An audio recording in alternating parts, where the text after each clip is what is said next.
പേന അല്ലെങ്കിൽ diary, computer, എന്തെങ്കിലും ഒരു ഡിജിറ്റൽ നോട്ട്സോ എന്തെങ്കിലും നിങ്ങൾ കയ്യിൽ കരുതുക.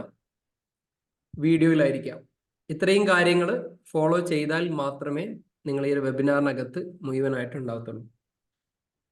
നിങ്ങൾ എന്തെങ്കിലും ഒരു പ്രോഗ്രാമിൽ എൻഗേജ്ഡ് ആണെങ്കിൽ ബെറ്റർ ടു ലീവ് നൗ. നിങ്ങൾക്ക് ഇപ്പം പോകുന്നതാണ് നല്ലത്. ഒന്നുമല്ല, ഞാൻ വിശ്വസിക്കുന്നത് സമയമാണ് ഏറ്റവും വലുത്. ഞാൻ എന്ത് തന്നെ ആയാലും 2 മണിക്കൂർ 2.5 മണിക്കൂർ ഞാൻ ഇതിനകത്ത് സ്പെൻഡ് ചെയ്യാൻ റെഡിയായി നിൽക്കുകയാണ്. ഒരുപക്ഷെ നിങ്ങൾക്ക് ഇതിനേക്കാൾ ഇമ്പോർട്ടൻ്റ് ആയിട്ടുള്ള മറ്റു കാര്യങ്ങൾ നിങ്ങൾക്ക് അവിടെ നഷ്ടപ്പെടാനുള്ള സാധ്യതയുണ്ട്.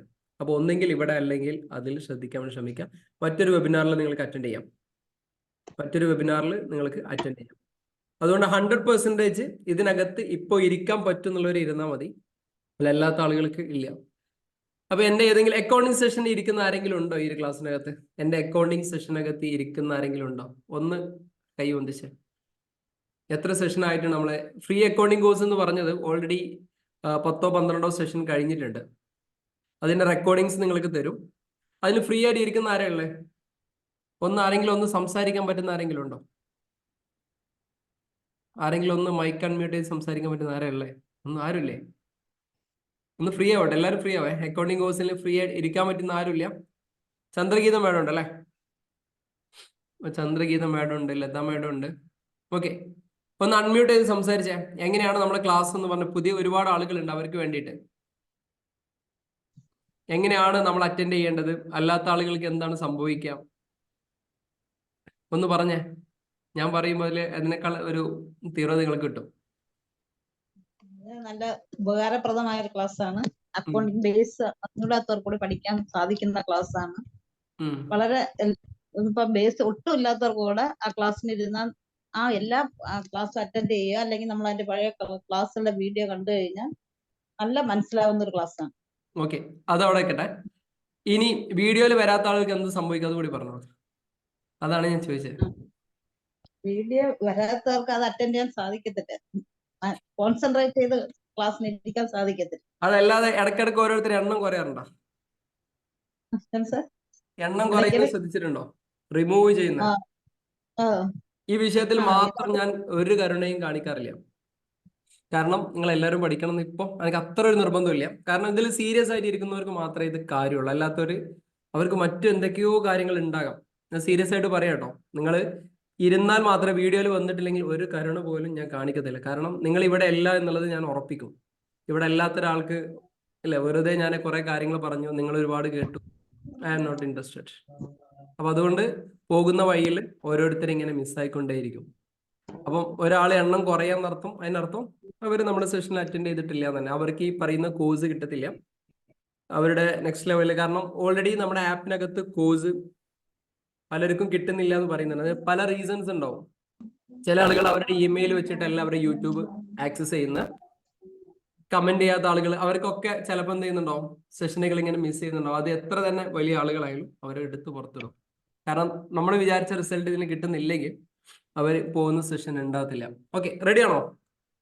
എത്ര ആൾക്ക് ready? How many of you are ready to start? ഒന്ന് എസ് എന്ന് ടൈപ്പ് ചെയ്തേ.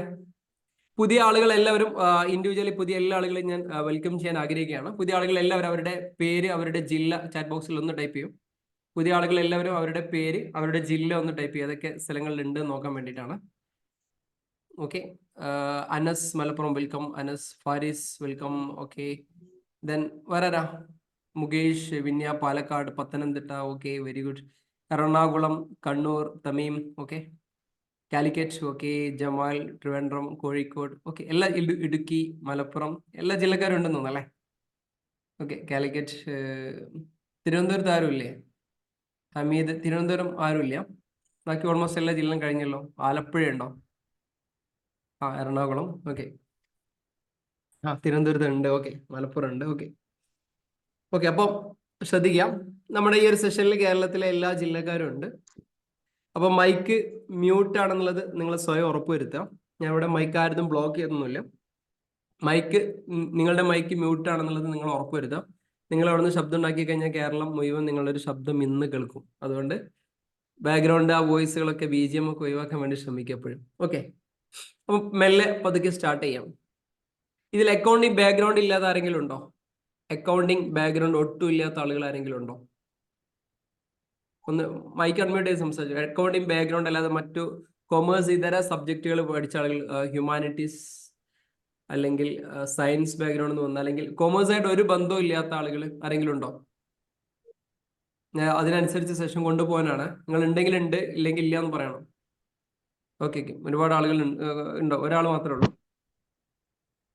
ഓക്കെ ഓക്കെ ഓക്കെ, കുറച്ച് ആളുകളുണ്ടല്ലോ. ഓക്കെ ഓക്കെ, അപ്പൊ നമ്മൾ പതുക്കെ സ്റ്റാർട്ട് ചെയ്യാം. സോഹോ ബുക്സ് എന്ന് പറഞ്ഞിട്ടുള്ള ഒരു അക്കൗണ്ടിങ് സോഫ്റ്റ്വെയർ ആണ് നമ്മൾ ഇനി പഠിക്കാൻ വേണ്ടി പോകുന്നത്. സോഹോ ബുക്സ് എന്ന് പറഞ്ഞു കഴിഞ്ഞാൽ ഒരു ഇന്ത്യൻ സോഫ്റ്റ്വെയർ ആണ്. സോഹോ ബുക്സ് എന്ന് പറഞ്ഞു കഴിഞ്ഞാൽ ഒരു ഇന്ത്യൻ അക്കൗണ്ടിങ് സോഫ്റ്റ്വെയർ ആണ്. ലോകത്തെ എല്ലാ രാജ്യങ്ങളിലും, ഓൾമോസ്റ്റ് ഏതൊക്കെ രാജ്യങ്ങളിൽ അക്കൗണ്ടിങ് ഉപയോഗിക്കുന്നുണ്ട് അവിടെയൊക്കെ ഏറെക്കുറെ ഇവരുണ്ട് എന്നർത്ഥം. അതായത് എല്ലാ രാജ്യങ്ങളിലും സോഹോ ബുക്സ് ഉണ്ട് എന്നർത്ഥം. ഞാൻ അവരെ വെബ്സൈറ്റ് അവരെ തന്നെ പരിചയപ്പെടുന്ന രീതി നിങ്ങൾക്ക് കാണിച്ചു തരാം. ഇതാണ് അവരെ കുറിച്ച് ബേസ് ആയിട്ട് അവർ തന്നെ പറയുന്നത്. 100 മില്യൺ യൂസേഴ്സ് ഗ്ലോബലി ഉണ്ട്. 100 മില്യൺ യൂസേഴ്സ് ഗ്ലോബലി ഉണ്ട്. 20,000-ത്തിലധികം എംപ്ലോയീസ് ഉണ്ട് എന്നാണ് അവർ പറയുന്നത്. ലാസ്റ്റ് അവർ അനൗൺസ്മെന്റിൽ പറഞ്ഞിരിക്കുന്നത്. 55+ പ്രൊഡക്ട്സുകൾ ഉണ്ട് അവർക്ക്. 150 അധികം രാജ്യങ്ങളിൽ അവർ ഓപ്പറേറ്റ് ചെയ്യുന്നുണ്ട്. 25 വർഷത്തോളം എക്സ്പീരിയൻസ് ഉണ്ട് ഈ ഒരു സോഹോ ബുക്സിന്. അതായത് പരമ്പരാഗതമായിട്ട് നമ്മൾ ഉപയോഗിച്ചുകൊണ്ടിരിക്കുന്ന പല സോഫ്റ്റ്വെയറുകളും, ടാലി ആവട്ടെ, ക്വിക്ക് ബുക്ക് ആവട്ടെ, PHP ആവട്ടെ, ഡാക്കീസി ആവട്ടെ, എല്ലാ സോഫ്റ്റ്വെയറുകളുടെയും ഒരു പടി മുന്നിലുള്ള ഒരു സോഫ്റ്റ്വെയർ ആണ് സോഹോ ബുക്സ്.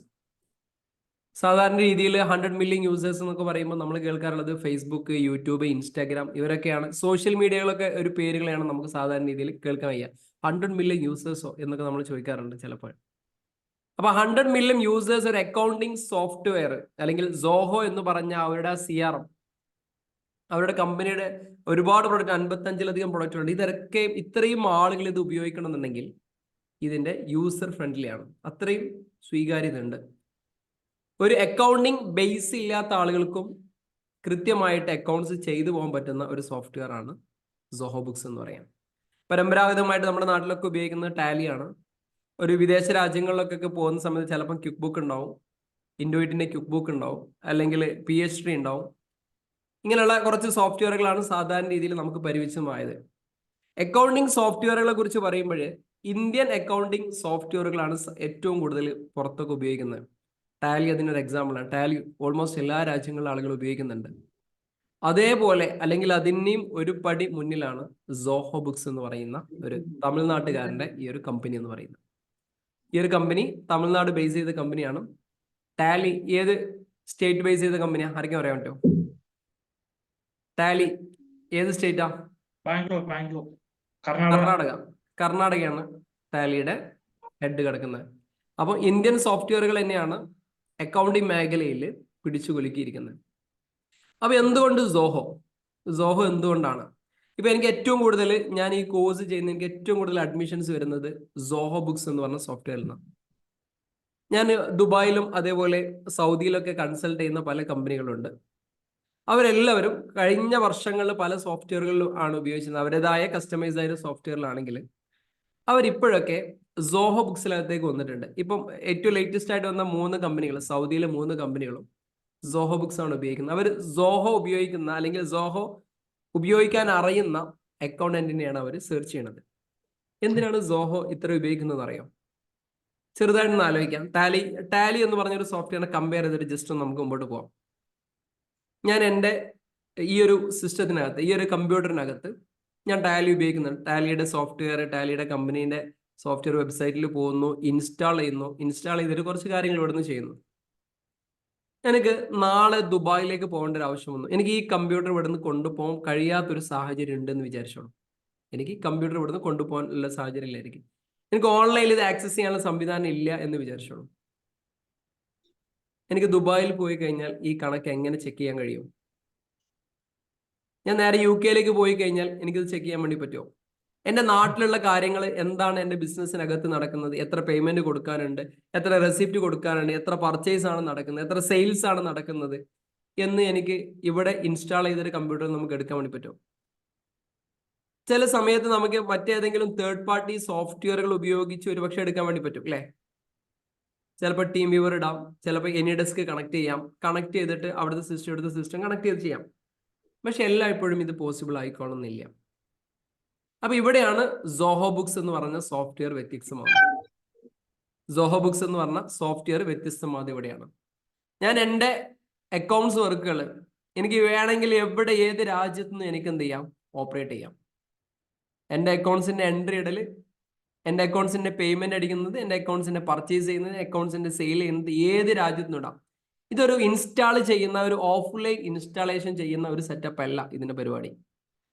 ഇത് ഓൺലൈനിൽ ക്ലൗഡ് ബേസ്ഡ് ആയിട്ടുള്ള ഒരു അക്കൗണ്ടിങ് സോഫ്റ്റ്വെയർ ആണ്. Cloud based. എന്താ ക്ലൗഡ് ബേസ്ഡ് എന്ന് പറഞ്ഞാൽ ഇതിനൊരു ഇൻസ്റ്റാളേഷൻ ഫയൽ ഇല്ല. ഓൺലൈനിൽ നമ്മൾ ഫേസ്ബുക്കിൽ കയറുമ്പോൾ ഫേസ്ബുക്ക് നമ്മൾ ഇൻസ്റ്റാൾ ചെയ്തിട്ടാണോ ചെയ്യുന്നത്? അല്ലല്ലോ. നമുക്ക് എനിക്ക് വേണമെങ്കിൽ എൻ്റെ ഫേസ്ബുക്ക് UAE പോയി കഴിഞ്ഞാൽ ചെക്ക് ചെയ്തൂടെ? UK പോയാൽ ചെക്ക് ചെയ്തൂടെ? മലേഷ്യ പോയാൽ ചെക്ക് ചെയ്തൂടെ? ഇതേപോലെ ഓൺലൈനിനകത്ത് നടക്കുന്ന ഒരു അക്കൗണ്ട്സിന്റെ ഒരു കൂട്ടായ്മയാണ് സോഹോ ബുക്സ് എന്ന് പറയാം.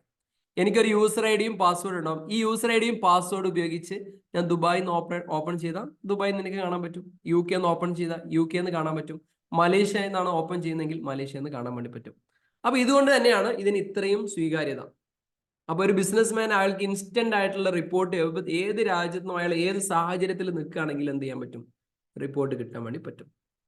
പിന്നെ അക്കൗണ്ട്സ് അറിയാത്ത രീതിയിൽ തന്നെ ഇതിൽ ഓപ്പറേറ്റ് ചെയ്യാം. പിന്നെ ഒന്നുകൂടി ഇതിനെ കുറച്ച് ഞാൻ അതിൻ്റെ ഉള്ളിലേക്ക് കടക്കുന്നതിന് മുന്നേ ഇൻട്രൊഡക്ഷൻ പറഞ്ഞു പോകുമെന്ന് മാത്രം. ഇപ്പം എനിക്ക് എൻ്റെ കമ്പനി, ഞാനൊരു ഡിസ്ട്രിബ്യൂഷൻ കമ്പനിയാണെന്ന് വിചാരിച്ചോളൂ. എന്തിനാണ് സോഹോ ബുക്സ് എന്ന് പറഞ്ഞു തരാം. ഞാനൊരു ഡിസ്ട്രിബ്യൂഷൻ കമ്പനിയാണ്. എനിക്ക് ഒരുപാട് കസ്റ്റമേഴ്സ് ഉണ്ട്. ഒരുപാട്. ഇപ്പം മലപ്പുറം ജില്ലയിൽ തന്നെ, ഞാൻ മലപ്പുറം ജില്ലയിലാണ്, മലപ്പുറം ജില്ലയിൽ തന്നെ ഒരു 10-25ഓളം കസ്റ്റമേഴ്സ് ഉണ്ട് എന്ന് വിചാരിച്ചോളൂ. അപ്പോൾ എൻ്റെ ഒരു സ്റ്റാഫാണ് ജെറിൻ, എൻ്റെ ഒരു സ്റ്റാഫാണെന്ന് വിചാരിക്കാം. ജെറിന് റൂട്ടിൽ പോകുന്നു, ഓരോ റൂട്ടിലും ഓരോ കച്ചവടം നടത്തുന്നു, സെയിൽ നടത്തുന്നു, അത് കഴിഞ്ഞ് അടുത്തയിലേക്ക് പോകുന്നു. ചില ആളുകൾ പൈസ തരുന്നു, ചില ആളുകൾ പകുതി ക്രെഡിറ്റ് ആക്കി വെക്കുന്നു, ചില ആളുകൾ കുറച്ച് ഗൂഗിൾ പേ തരുന്നു, ചില ആളുകൾ ചെക്ക് തരുന്നു.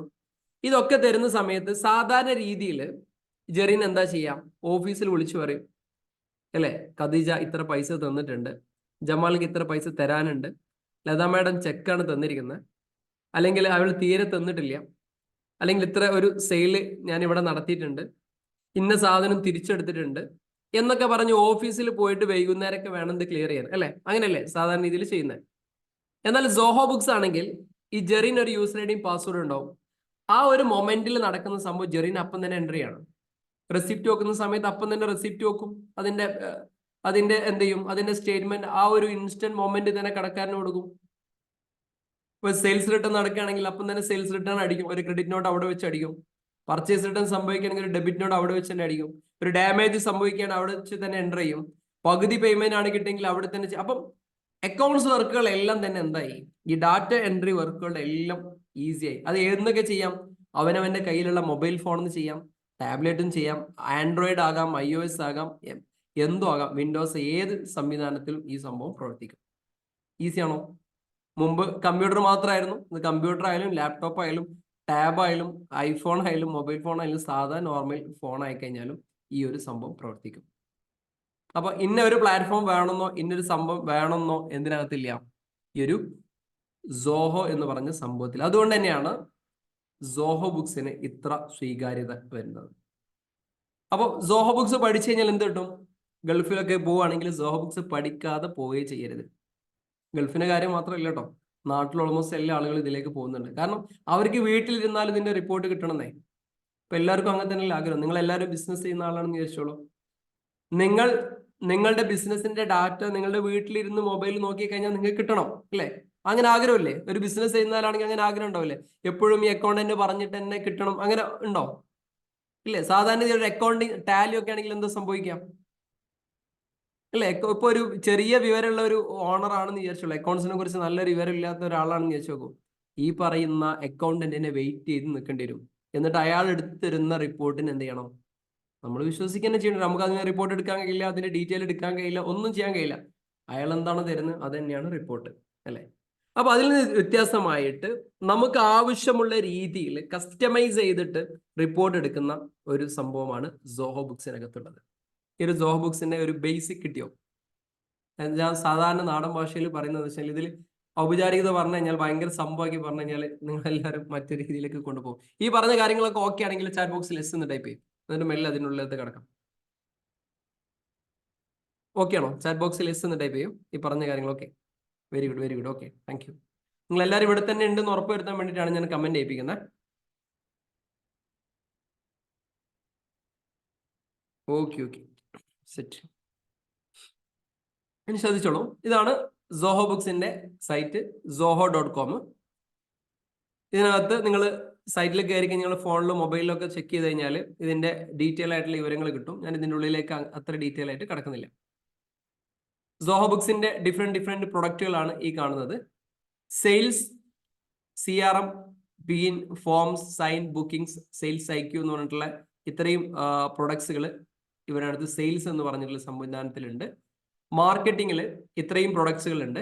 ജസ്റ്റ് ഒന്ന് നോക്കിക്കോളൂ. മാർക്കറ്റിംഗിൽ social campaign, forms, page sense, sites, ഇതൊക്കെ ഇവരുടെ പ്രൊഡക്റ്റുകളാണ്.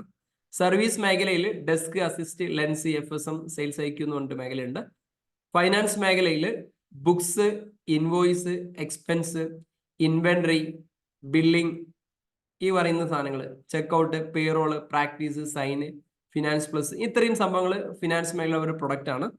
ഹ്യൂമൻ റിസോഴ്സ് മേഖലയിലുണ്ട്, റിക്രൂട്ട്മെന്റിനുണ്ട്, അതേപോലെ തന്നെ ലീഗൽ, അതേപോലെ സെക്യൂരിറ്റി ആൻഡ് IT, ഇങ്ങനെ ഓൾമോസ്റ്റ് എല്ലാ മേഖലകളിലും ഇവരുടെ പ്രൊഡക്റ്റുകൾ ഉണ്ട്. അപ്പൊ വൺസ് ഒരാൾ സോഹോ തന്നെ ഉപയോഗിക്കാൻ തുടങ്ങി കഴിഞ്ഞാൽ അയാളുടെ എല്ലാ ബിസിനസ്സും കംപ്ലീറ്റ് എന്ത് ചെയ്യാൻ വേണ്ടി പറ്റും? സോഹോക്കകത്ത് മെയിൻറ്റെയിൻ ചെയ്യാൻ വേണ്ടി പറ്റും. അതുകൊണ്ടാണ് ഇത്രയും സ്വീകാര്യത ഈ ഒരു പ്രൊഡക്റ്റിന് കിട്ടുന്നത്. ഓക്കെ, അപ്പൊ ഇതിന്റെ ഡീറ്റെയിൽ ആയിട്ടുള്ള കാര്യങ്ങൾ നിങ്ങൾ ഈ സോഹോ ബുക്സിന്റെ സൈറ്റിനകത്ത് തന്നെ കയറാൻ, ഞാൻ അതിനകത്തേക്ക് ഡീറ്റെയിൽ ആയിട്ട് പറഞ്ഞ് സമയം കളയുന്നില്ല. ഓക്കെ, അപ്പൊ ഒരുപാട് കമ്പനികളുണ്ട് ലോകത്തുള്ള, ഒരുപാട് വലിയ വലിയ കമ്പനികൾ, എസ്പെഷ്യലി ഇന്ത്യയിലൊക്കെ നോക്കുകയാണെങ്കിൽ പല ഗവൺമെന്റ് ഡിപ്പാർട്ട്മെന്റുകളും ടാലിയെ ബൈപ്പാസ് ചെയ്തുകൊണ്ട് ഈ ഒരു സംഭവങ്ങളൊക്കെ ഇപ്പോൾ യൂസ് ചെയ്യുന്നുണ്ട്. ഓക്കെ, ഇത് ഏറ്റവും ഇമ്പോർട്ടൻ്റ് ആയിട്ടുള്ള കാര്യമാണ്. അപ്പൊ നമ്മുടെ ഡാറ്റ എന്നുള്ളതാണ് ഈ ഒരു കാലഘട്ടത്തിൽ ഏറ്റവും വലിയ പ്രശ്നം, അല്ലെ? നമ്മുടെ ഡാറ്റ എല്ലാം സ്റ്റോർ ചെയ്യുന്നത് ക്ലൗഡിലാണ്. അപ്പൊ അതോടെ തന്നെ ഡാറ്റ ലീക്കേജ് സംഭവിക്കൂ എന്നുള്ളതാണ് ഏറ്റവും വലിയ പ്രശ്നം, അല്ലെ? കൃത്യമായിട്ട് ഇവർ പറയുന്നുണ്ട്, believe that trust is paramount in a relationship. We do not own or sell your data and we most certainly do not bank or advertising. കൃത്യമായിട്ട് പറയുന്നുണ്ട്. അവരെന്ത് ചെയ്യുന്നില്ല, അവരുടെ മെയിൻ സോഴ്സസ് ഓഫ് ഇൻകം എന്ന് പറഞ്ഞത് ഇതിന്റെ സോഫ്റ്റ്വെയറിന്റെ ലൈസൻസ് സെയിൽ ചെയ്യുക എന്നുള്ളതാണ്, പിന്നെ അവരുടെ ഡാറ്റ. അതുകൊണ്ട് 100% ഇവരെന്ത് ചെയ്യാം, ഇവരുടെ പ്രൈവസി, ഇവരുടെ കാര്യങ്ങളൊക്കെ ഡീറ്റെയിൽ ആയിട്ട് നമുക്ക് മനസ്സിലാക്കാൻ വേണ്ടി പറ്റും. ഓക്കെ, ക്ലിയർ ആക്കി? ഇയാളാണ് ഈ ഒരു കമ്പനിയുടെ ഓണർ എന്ന് പറയുന്നത്. സ്ക്രീനിൽ കാണുന്ന ഈ ഒരു മനുഷ്യനാണ് ഈ ഒരു കമ്പനിയുടെ ഓണർ. കേരളത്തിലും ഇതിന്റെ ആളുകളൊക്കെ കേരളത്തിനകത്തും ഉണ്ട്. അപ്പം ബാക്കിയുള്ള കാര്യങ്ങളൊക്കെ എന്തൊക്കെയാണെന്നുള്ളത് ഇതിനകത്ത് നിങ്ങൾക്ക് നോക്കാൻ വേണ്ടി പറ്റും. അപ്പൊ നിങ്ങൾ എല്ലാ ആളുകളും എന്ത് ചെയ്യണം, ഇന്ന് തന്നെ ക്ലാസ് കഴിഞ്ഞതിന് ശേഷം ഞാൻ ലിങ്ക് തരാം. അതിനുശേഷം നിങ്ങൾ അതിനകത്ത് കയറുക, എന്നിട്ട് എന്ത് ചെയ്യണം, സോഹോ ബുക്സിനകത്ത് ഓപ്പൺ ചെയ്യണം. സോഹോ ബുക്സിനകത്ത് ഓപ്പൺ ചെയ്ത് കയറണം. ഇനി ഞാൻ ചോദിക്കുന്നത്, സോഹോ ബുക്സ് ആരെങ്കിലും ഉപയോഗിക്കുന്ന ആളുകളുണ്ടോ നിലവിലെ? സോഹോ ബുക്സ് ആരെങ്കിലും ഉപയോഗിക്കുന്നവരുണ്ടോ ഗൾഫിലോ എവിടെയെങ്കിലും ആയിട്ട്? ഒന്ന് ഫ്രണ്ട്ലി ആയിട്ട്, വെറുതെ മസിൽ പിടിച്ചു കഴിഞ്ഞു കഴിഞ്ഞാല് നിങ്ങൾ സമയം പോകും. ഒന്ന് ഫ്രണ്ട്ലി ആയിട്ട് 2-3 വർഷം മുന്നേ അത് ഡൗൺലോഡ് ചെയ്തിട്ടുണ്ടായിരുന്നു. ഡൗൺലോഡ് ചെയ്തിരുന്നോ? അത് അന്ന് അതിന്റെ സോഫ്റ്റ്വെയർ ഡൗൺലോഡ് ചെയ്തിട്ട് അതിന്റെ കാര്യങ്ങളൊക്കെ നോക്കിയിരുന്നു. സോഹോ ബുക്സ് ഡൗൺലോഡ് ചെയ്യാൻ ചാൻസ് ഇല്ലല്ലോ, ക്ലൗഡ് ആണല്ലോ. നിങ്ങൾ യൂസർ ID പാസ്വേഡ് സൈനപ്പ് ചെയ്തിട്ടുണ്ടോ? സൈനപ്പ് ചെയ്തിട്ട് അതിന്റെ ഇത് നോക്കിയിരുന്നു. Yes yes yes yes. നമുക്ക് ഫ്രീ ആയിട്ട് നമുക്ക് ഈ സംഭവം ഉപയോഗിക്കാൻ വേണ്ടി, അപ്പൊ എല്ലാവരും ക്ലാസ് കഴിഞ്ഞതിന് ശേഷം ഇതിനിടയിൽ നിങ്ങൾ എന്ത് ചെയ്യണം, ഫ്രീ ആയിട്ട് ഈ ഒരു സംഭവം എന്ത് ചെയ്താണോ ഉപയോഗിച്ച് നോക്കണം. ക്ലാസ് കഴിഞ്ഞതിന് ശേഷം ടെസ്റ്റ് ചെയ്താൽ മതി. എല്ലാവരും ഉപയോഗിച്ചേക്കാം. 15 ദിവസം ഫ്രീ ട്രയൽ കിട്ടും. 15 ദിവസം ഒരു ഇമെയിലിനകത്ത് 15 days നമുക്ക് ഫ്രീ ട്രയൽ കിട്ടും. അത് കഴിഞ്ഞിട്ട് നിങ്ങൾ കംപ്ലീറ്റ് ആയില്ലെങ്കിൽ അടുത്ത ഇമെയിൽ വെച്ച് ഓപ്പൺ ചെയ്തിട്ട് എന്ത് ചെയ്തോളി, വീണ്ടും ഒരു 15 days കൂടി എടുത്തിട്ട് എന്ത് ചെയ്തോളി, ഇത് ചെയ്ത് നോക്കിക്കോളി. അപ്പൊ ഈസി ആയിട്ട് ഇത് ചെയ്യാൻ വേണ്ടി പറ്റും. അപ്പൊ വലിയ അക്കൗണ്ടിങ് നോളജ് ഒന്നും ആവശ്യമില്ല. പക്ഷെ ചില ഏരിയകളിൽ നമുക്ക് അക്കൗണ്ടിങ് നോളജ് ആവശ്യമുണ്ട്. ഈ മാനുവൽ ജേണൽ എന്ന് പറഞ്ഞ ഓപ്ഷൻ, ജേണൽ എൻട്രി അറിയേണ്ട ആവശ്യകതയുണ്ട്. അപ്പൊ ജേണൽ എൻട്രി നമ്മൾ കംപ്ലീറ്റ് ആയിട്ട് നമ്മുടെ യൂട്യൂബിൽ അവിടെ പഠിപ്പിക്കുന്നുണ്ട്. അക്കൗണ്ടിങ് കോഴ്സിനകത്ത് ഞാൻ പറഞ്ഞല്ലേ, നിങ്ങൾക്ക് അക്കൗണ്ടിങ് കോഴ്സ് തരും ഇത് മുഴുവനായിട്ട് അറ്റൻഡ് ചെയ്യുന്ന ആളുകൾക്ക്. അപ്പൊ അവിടെ കൃത്യമായിട്ട് ജേണൽ എൻട്രി എങ്ങനെയാണ് ഉപയോഗിക്കുന്നത്, എങ്ങനെയാണ് ചെയ്യുന്നത്, അതിന് ഏറ്റവും ബേസ് മുതൽ ഒട്ടും അക്കൗണ്ടിങ് മേഖലയിൽ അല്ലാത്ത ഒരാൾക്കും ഇത് ഓപ്പറേറ്റ് ചെയ്യാൻ പറ്റുന്ന രീതിയിൽ എന്ത് ചെയ്യുന്നുണ്ട്, അവിടെ ഞാൻ ട്രെയിനിങ് എടുക്കുന്നുണ്ട്. അവിടെ എല്ലാ ചൊവ്വാഴ്ചകളും 2 മണിക്കൂർ ലൈവ് സെഷൻ ഉണ്ടാവും. അത് നിർബന്ധമായിട്ട് അറ്റൻഡ് ചെയ്യണം. അപ്പോഴാണ് നിങ്ങൾക്ക് ഈ പറഞ്ഞ കാര്യങ്ങളൊക്കെ കിട്ടുക. അത് ഇടയ്ക്ക് വെച്ച് പേയ്മെന്റ് വാങ്ങുന്ന സിസ്റ്റം ഒന്നല്ല, അത് 100% ഫ്രീ ആണ്. അത് ഓൾമോസ്റ്റ് നമ്മളത് ബുക്ക് ലോക്ക് ചെയ്തിട്ടുണ്ട്. ഇനി ചിലപ്പോൾ ഈ സെഷൻ കഴിഞ്ഞോടുകൂടി പിന്നീട് നിങ്ങൾക്ക് അത് പുതിയ വരുന്ന ആളുകൾക്ക് 20,000 പേയ്മെന്റ് ചെയ്താലേ കിട്ടത്തുള്ളൂ. നിങ്ങൾക്ക് ഇത് ആക്സസ് ചെയ്യാൻ വേണ്ടി പറ്റും. അത് ലാസ്റ്റ് അറ്റൻഡ് ചെയ്യുന്ന ആളുകൾക്കേ കിട്ടുള്ളൂ. അപ്പോൾ നിലവിൽ നിങ്ങൾ ചെയ്യേണ്ടത് വെച്ച് കഴിഞ്ഞാൽ ക്വിക്ക് ബുക്കിനകത്ത് കയറിയിട്ട് നിങ്ങൾ എന്ത് ചെയ്യണം? അക്കൗണ്ട് ഓപ്പൺ ചെയ്യണം. ക്വിക്ക് ബുക്കിനകത്ത് ഇവിടെ കയറി കഴിഞ്ഞാൽ ഇവിടെ കയറി കഴിഞ്ഞ് കഴിഞ്ഞാൽ എന്ത് ചെയ്യണം? ഞാൻ കാണിച്ചുതരാം. എൻ്റെ അക്കൗണ്ട് ഞാൻ സൈൻ ഔട്ട് ചെയ്യണം. ഓക്കെ, നിങ്ങൾ ക്വിക്ക് ബുക്കിനകത്ത് സ്ക്രീൻ കാണുന്നുണ്ടല്ലോ അല്ലേ? സോറി ക്വിക്ക് ബുക്ക് അല്ല, സോറി സോഹോ ബുക്സ്. സോഹോ ബുക്സിനകത്ത് കയറി ഇവിടെ കയറി സൈൻ അപ്പ് അടിക്കാം. എല്ലാ ആളുകളും ചെയ്യേണ്ടത്. ഞാൻ ക്വിക്ക് ബുക്കിന്റെ ട്രെയിനിങ് കഴിഞ്ഞ് വരികയാണ്, അതുകൊണ്ട് ഓർമ്മയിലാണ് ക്വിക്ക് ബുക്സ് എന്ന് പറഞ്ഞു വന്നത്. ഓക്കെ, ശരി. അപ്പോൾ ഇവിടെ കയറിയിട്ട് എന്ത് ചെയ്യാം? നിങ്ങളുടെ ഇമെയിൽ കൊടുക്കുക, ഒരു പാസ്വേഡ് സെറ്റ് ചെയ്യുക, മൊബൈൽ നമ്പർ കൊടുക്കുക, അതിനുശേഷം സൈൻ അപ്പ് കൊടുത്തു കഴിഞ്ഞാൽ നിങ്ങൾക്ക് എന്ത് ചെയ്യാൻ പറ്റും? ഇതിൽ സൈൻ ഇൻ ചെയ്യാൻ വേണ്ടി പറ്റും. അപ്പൊ ഞാൻ എല്ലാ സൈൻ അപ്പും കാര്യങ്ങളൊക്കെ പൂർത്തിയാക്കിയിട്ടുണ്ട്. ഞാൻ എന്ത് ചെയ്യണം? ഇതിനകത്ത് സൈൻ ഇൻ ചെയ്യണം. സൈൻ ഇൻ ചെയ്ത് കഴിഞ്ഞാൽ നിങ്ങൾക്ക് ഇതുപോലെയുള്ള ഒരു പ്ലാറ്റ്ഫോമിലേക്കാണ് നിങ്ങൾ എൻ്റർ ആയിട്ട് വരിക.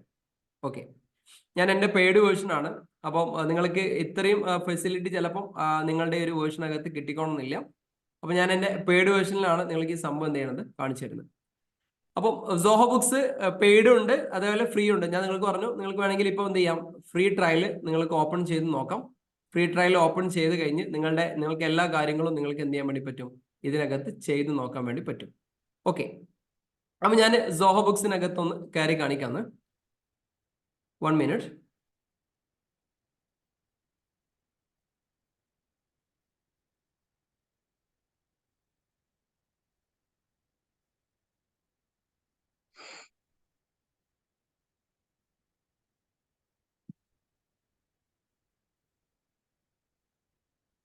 സ്ക്രീൻ കാണുന്നുണ്ടോ?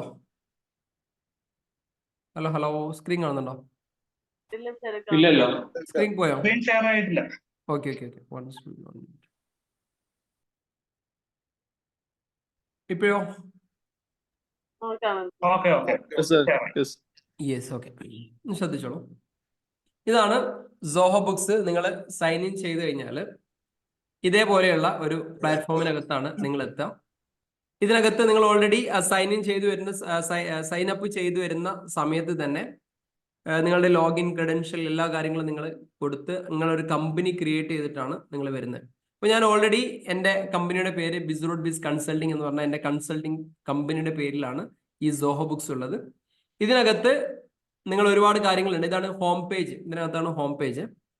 ഈ ഒരു ഹോം പേജ് നോക്കിക്കഴിഞ്ഞാൽ എല്ലാ ബിസിനസ്സുകാർക്കും അവരുടെ കംപ്ലീറ്റ് ഫ്ലോ മനസ്സിലാക്കാൻ വേണ്ടി പറ്റും. ഈ ഒരു ഹോം പേജ് മാത്രം നോക്കിക്കഴിഞ്ഞാൽ ഇവിടെ നോക്കിക്കഴിഞ്ഞാൽ ടോട്ടൽ പേബിൾസ്, ഈ ഒരു കമ്പനി എത്ര ആളുകൾക്ക് എത്ര കൊടുക്കാനുണ്ട് ഇവിടെ ഉണ്ടാവും. ഈ കമ്പനി എത്ര കിട്ടാനുണ്ട്, റെസിയോബിൾസ് ഇവിടെ ഉണ്ട്. ഇവിടെ 53 lakhs കിട്ടാനുണ്ട്, 10 lakh ഈ ഒരു എമൗണ്ട് കൊടുക്കാനുണ്ട്. ഇത് കൃത്യമായിട്ട് മനസ്സിലാവേ. എത്ര ഇങ്ങോട്ടേക്ക് വന്നു, എത്ര അങ്ങോട്ടേക്ക് പോയി, നിലവിലുള്ള ക്യാഷിന്റെ അവസ്ഥ എന്താണ്, എക്സ്പെൻസിന്റെ ഏതൊക്കെ രീതിയിലാണ് എക്സ്പെൻസുകൾ ട്രീറ്റ് ചെയ്യണത്, ഇൻകം ഏതൊക്കെ രീതിയിലാണ് ട്രീറ്റ് ചെയ്യണത്, ടോട്ടൽ ഇൻകം എങ്ങനെ, ടോട്ടൽ എക്സ്പെൻസ് എങ്ങനെ, നമ്മുടെ ബാങ്കിൽ എത്ര ബാലൻസ് ഉണ്ട്, നമ്മുടെ പ്രൊജക്റ്റുകളൊക്കെ ഏതൊക്കെ രീതിയിലാണ് വർക്ക് ചെയ്യണത്. ഇനി ഏതെങ്കിലും സ്പെഷ്യലൈസ്ഡ് ലെഡ്ജറുകൾ, ഏതെങ്കിലും അക്കൗണ്ട്സുകൾ നമുക്ക് കൃത്യമായിട്ടും മനസ്സിലാക്കേണ്ടതുണ്ടെങ്കിൽ അത് നമ്മളിവിടെ വാച്ച് ലിസ്റ്റിൽ വെച്ച് കഴിഞ്ഞാൽ കൃത്യമായിട്ട് നമുക്ക് മനസ്സിലാക്കാൻ വേണ്ടി പറ്റും.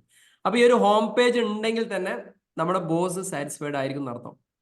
ഹോം പേജിൽ തന്നെ നമുക്ക് എല്ലാ ആവശ്യമുള്ള ഡീറ്റെയിൽസും ഒക്കെ ഇവിടെ കിട്ടിയിട്ടുണ്ടാവും.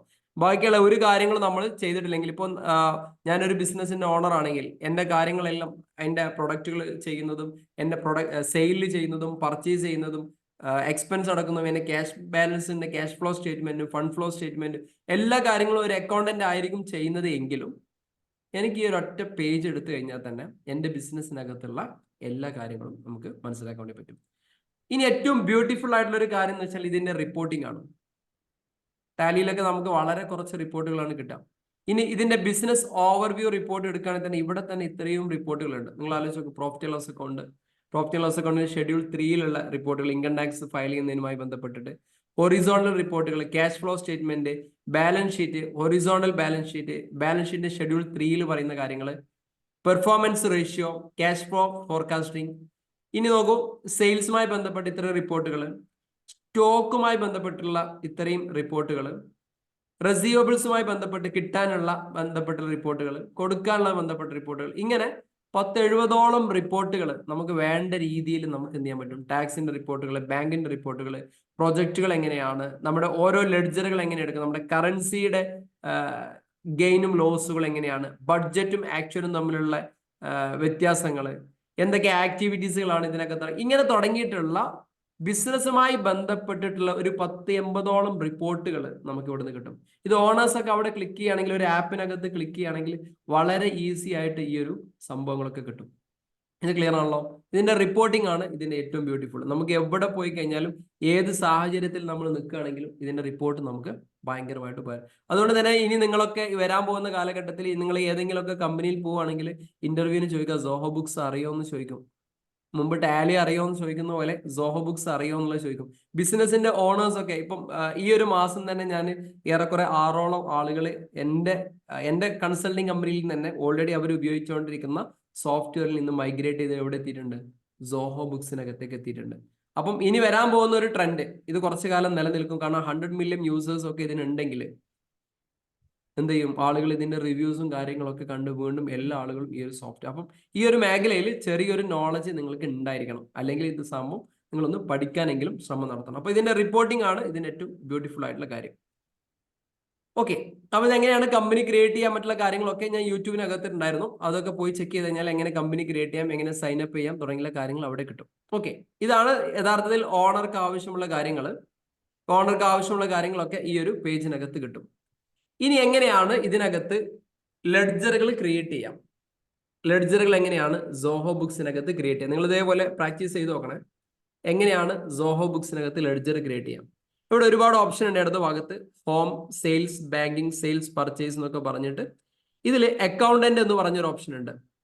ശ്രദ്ധിച്ചോളെ, അക്കൗണ്ടന്റ് എന്ന് പറഞ്ഞൊരു ഓപ്ഷൻ ഉണ്ട്. ഇവിടെ ഉണ്ട് ചാർട്ട് ഓഫ് അക്കൗണ്ട്. ഈ ലെഡ്ജറും ചാർട്ട് ഓഫ് അക്കൗണ്ടും സെയിം തന്നെയാണ്.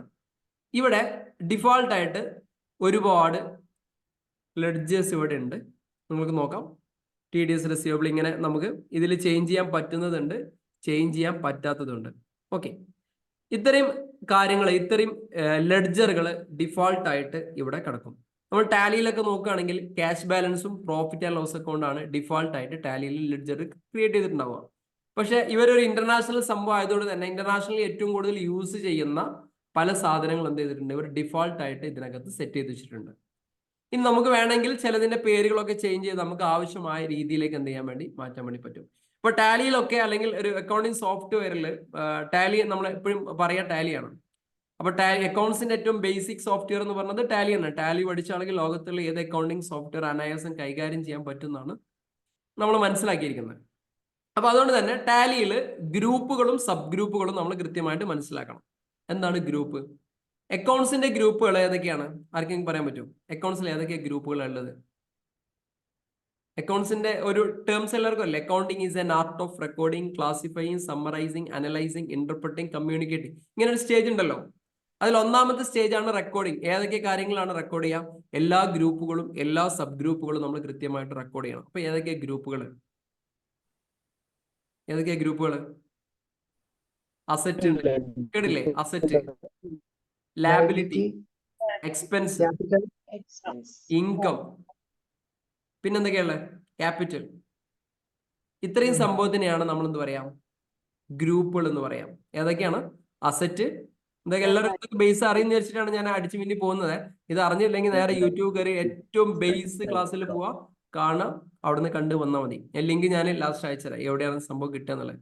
അപ്പൊ അസറ്റ് ഒരു ഗ്രൂപ്പാണ്, ലാബിലിറ്റി ഒരു ഗ്രൂപ്പാണ്, എക്സ്പെൻസ് ഒരു ഗ്രൂപ്പാണ്, ഇൻകം ഒരു ഗ്രൂപ്പാണ്, ക്യാപിറ്റൽ എന്ന് പറഞ്ഞ ആ സംഭവം വേറൊരു ഗ്രൂപ്പാണ്. ഇനി ഇതിൽ തന്നെ സബ് ഗ്രൂപ്പുകൾ ഉണ്ട്. അസറ്റിൽ 2 സബ് ഗ്രൂപ്പ് ഉണ്ട്, ഫിക്സഡ് അസറ്റ്, കറണ്ട് അസറ്റ്. ലാബിലിറ്റിയിൽ 2 സബ് ഗ്രൂപ്പുകൾ ഉണ്ട്, long term liability, short term liability. എക്സ്പെൻസിലും 2 സബ് ഗ്രൂപ്പുകൾ ഉണ്ട്, ഡയറക്റ്റ് എക്സ്പെൻസ്, ഇൻഡയറക്റ്റ് എക്സ്പെൻസും. ഇൻകത്തിലും 2 ഗ്രൂപ്പുകൾ ഉണ്ട്, ഡയറക്റ്റിംഗും ഇൻഡയറക്റ്റിംഗും. ഇത് ബേസ് ആണ്. ഇത് നിങ്ങൾ ഏത് സോഫ്റ്റ്വെയർ ഉപയോഗിക്കുകയാണെങ്കിൽ അറിഞ്ഞിരിക്കണം. ഇത് അറിഞ്ഞിട്ടില്ലെങ്കിൽ എന്ത് സംഭവിക്കുന്ന വെച്ച് കഴിഞ്ഞാൽ നിങ്ങളുടെ ഗ്രോസ് പ്രോഫിറ്റ്, ഓപ്പറേറ്റിംഗ് പ്രോഫിറ്റ് തെറ്റും. ഓപ്പറേറ്റിംഗ് പ്രോഫിറ്റ് തെറ്റിക്കഴിഞ്ഞാൽ നെറ്റ് പ്രോഫിറ്റിലേക്ക് പോകും. അവിടെ നിന്ന് അങ്ങനെ തെറ്റി അങ്ങ് പോകും. അപ്പം ഈ ഒരു ബേസ് എന്ത് ചെയ്യണം? നിങ്ങൾ അറിഞ്ഞിരിക്കണം. സെറ്റ് അല്ലേ? ഓക്കെ അല്ലേ? ഗ്രോസ് പ്രോഫിറ്റ് തെറ്റിക്കഴിഞ്ഞാൽ നമുക്ക് ഒരുപാട് കാര്യങ്ങൾ അതുമായി ബന്ധപ്പെട്ട് കുറെ തെറ്റാനുള്ള ചാൻസ് ഉണ്ട്. അപ്പൊ അതെന്താണെന്നുള്ളത് നിങ്ങൾ അവിടെ പോയിട്ട് കാണാം, മനസ്സിലാക്കാം. അപ്പം ഒരു ലെഡ്ജർ നമ്മൾ ക്രിയേറ്റ് ചെയ്യണമെങ്കിൽ ഈ ഒരു ഗ്രൂപ്പിനെ കുറിച്ചും സബ് ഗ്രൂപ്പിനെ കുറിച്ചും കൃത്യമായ ഒരു നോളജ് നിങ്ങളുടെ അടുത്ത് ഉണ്ടായിരിക്കണം. അപ്പൊ ഇതിനകത്തും അത്തരം വലിയ രീതിയിലുള്ള ഒരു നോളജ് ഇല്ലെങ്കിലും ചെറിയ രീതിയിൽ നിങ്ങൾക്ക് എന്ത് ചെയ്തോളണം, ഇത് മനസ്സിലായിക്കോണം. അപ്പൊ അതെങ്ങനെയാണ് ഒരു ലെഡ്ജർ എങ്ങനെയാണ് ഇതിനകത്ത് ക്രിയേറ്റ് ചെയ്യുക എന്നുള്ളതാണ് ഇനി നമ്മൾ നോക്കാൻ വേണ്ടി പോകുന്നത്. ഇവിടെ കാണാം, ചാർട്ട് ഓഫ് അക്കൗണ്ട്സ് എടുത്തു, അക്കൗണ്ടന്റ് എന്ന് പറഞ്ഞ ഓപ്ഷനിൽ ചാർട്ട് ഓഫ് അക്കൗണ്ട്സ് എടുത്തു. ഇവിടെ ഒരു പ്ലസ് ബട്ടൺ കാണാം, new account. Okay, new account click ചെയ്യാം. ശ്രദ്ധിക്കണേ, ന്യൂ അക്കൗണ്ട് ക്ലിക്ക് ചെയ്യാം. ഇവിടെ അക്കൗണ്ട് ടൈപ്പ് എന്നുള്ളതാണ് നമ്മളെ ഗ്രൂപ്പും സബ് ഗ്രൂപ്പും കൊണ്ട് ഉദ്ദേശിക്കുന്നത്.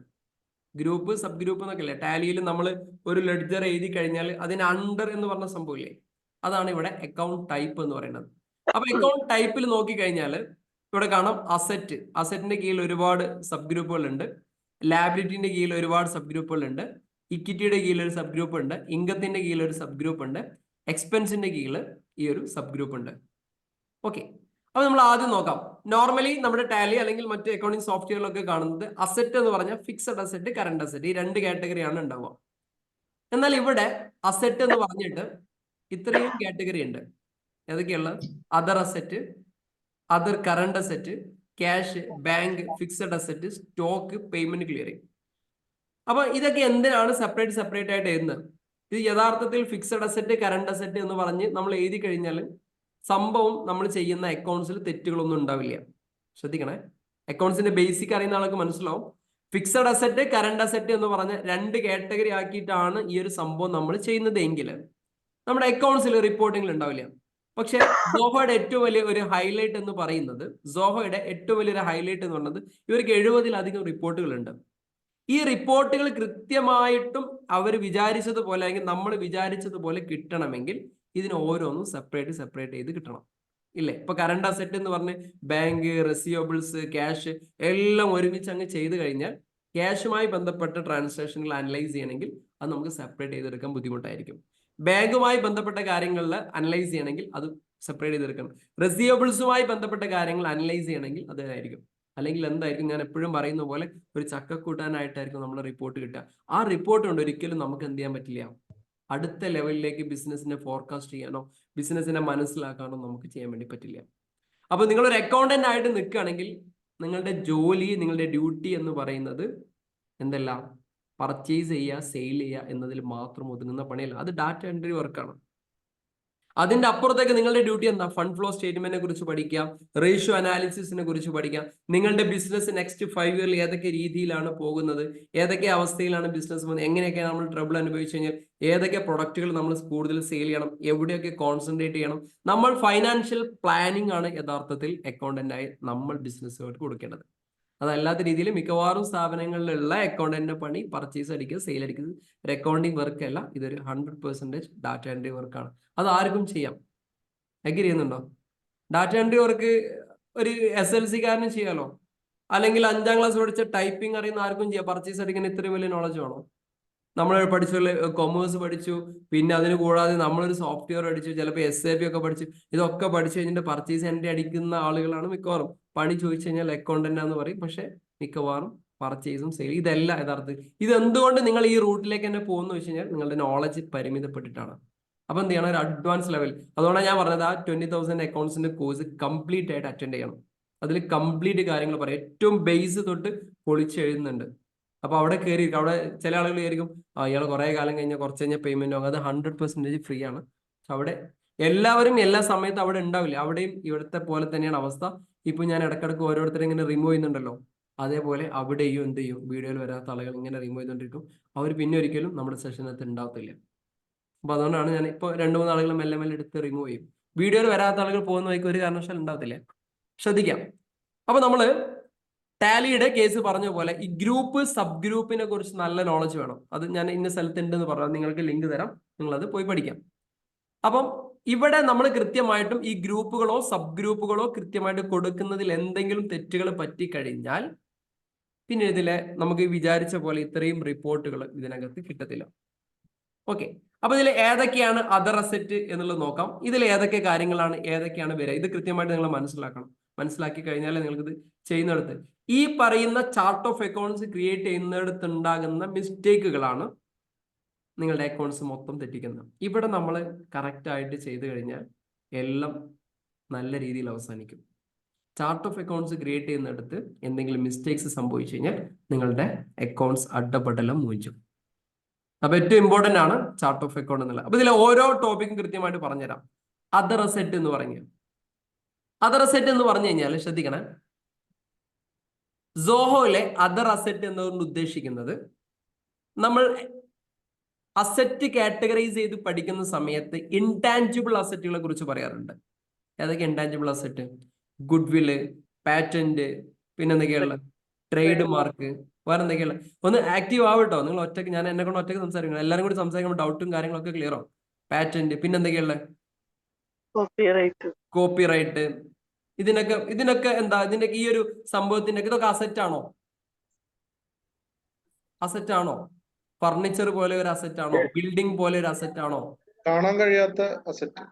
V can touch and see. നമുക്ക് കാണാനും തൊടാനും പറ്റാത്ത എന്നാൽ അതിനൊരു വാല്യൂ ഉള്ള ഒരു സംഭവമാണ് ഗുഡ്വില്ല്, ഈ പറയുന്ന പാറ്റന്റ്, ഈ പറഞ്ഞ സംഭവങ്ങളൊക്കെ.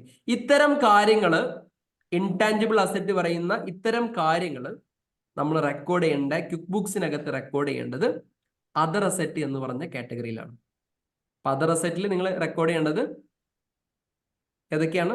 ഈ പറഞ്ഞ ഗുഡ്വില്ല്, ഇൻടാഞ്ചിബിൾ അസറ്റിലെ എല്ലാ സാധനങ്ങളും. ഇൻടാഞ്ചിബിൾ അസറ്റ് നിങ്ങൾക്ക് തോന്നുന്ന എല്ലാ കാര്യങ്ങളും അതിനകത്താണ് റെക്കോർഡ് ചെയ്യേണ്ടത്. ക്ലിയർ ആയില്ലേ? വേറെ ഒരു സാധനം എവിടെ കൊണ്ടുപോയി പോസ്റ്റ് ചെയ്യരുത്, അതർ അസറ്റിൽ ചെയ്യരുത്.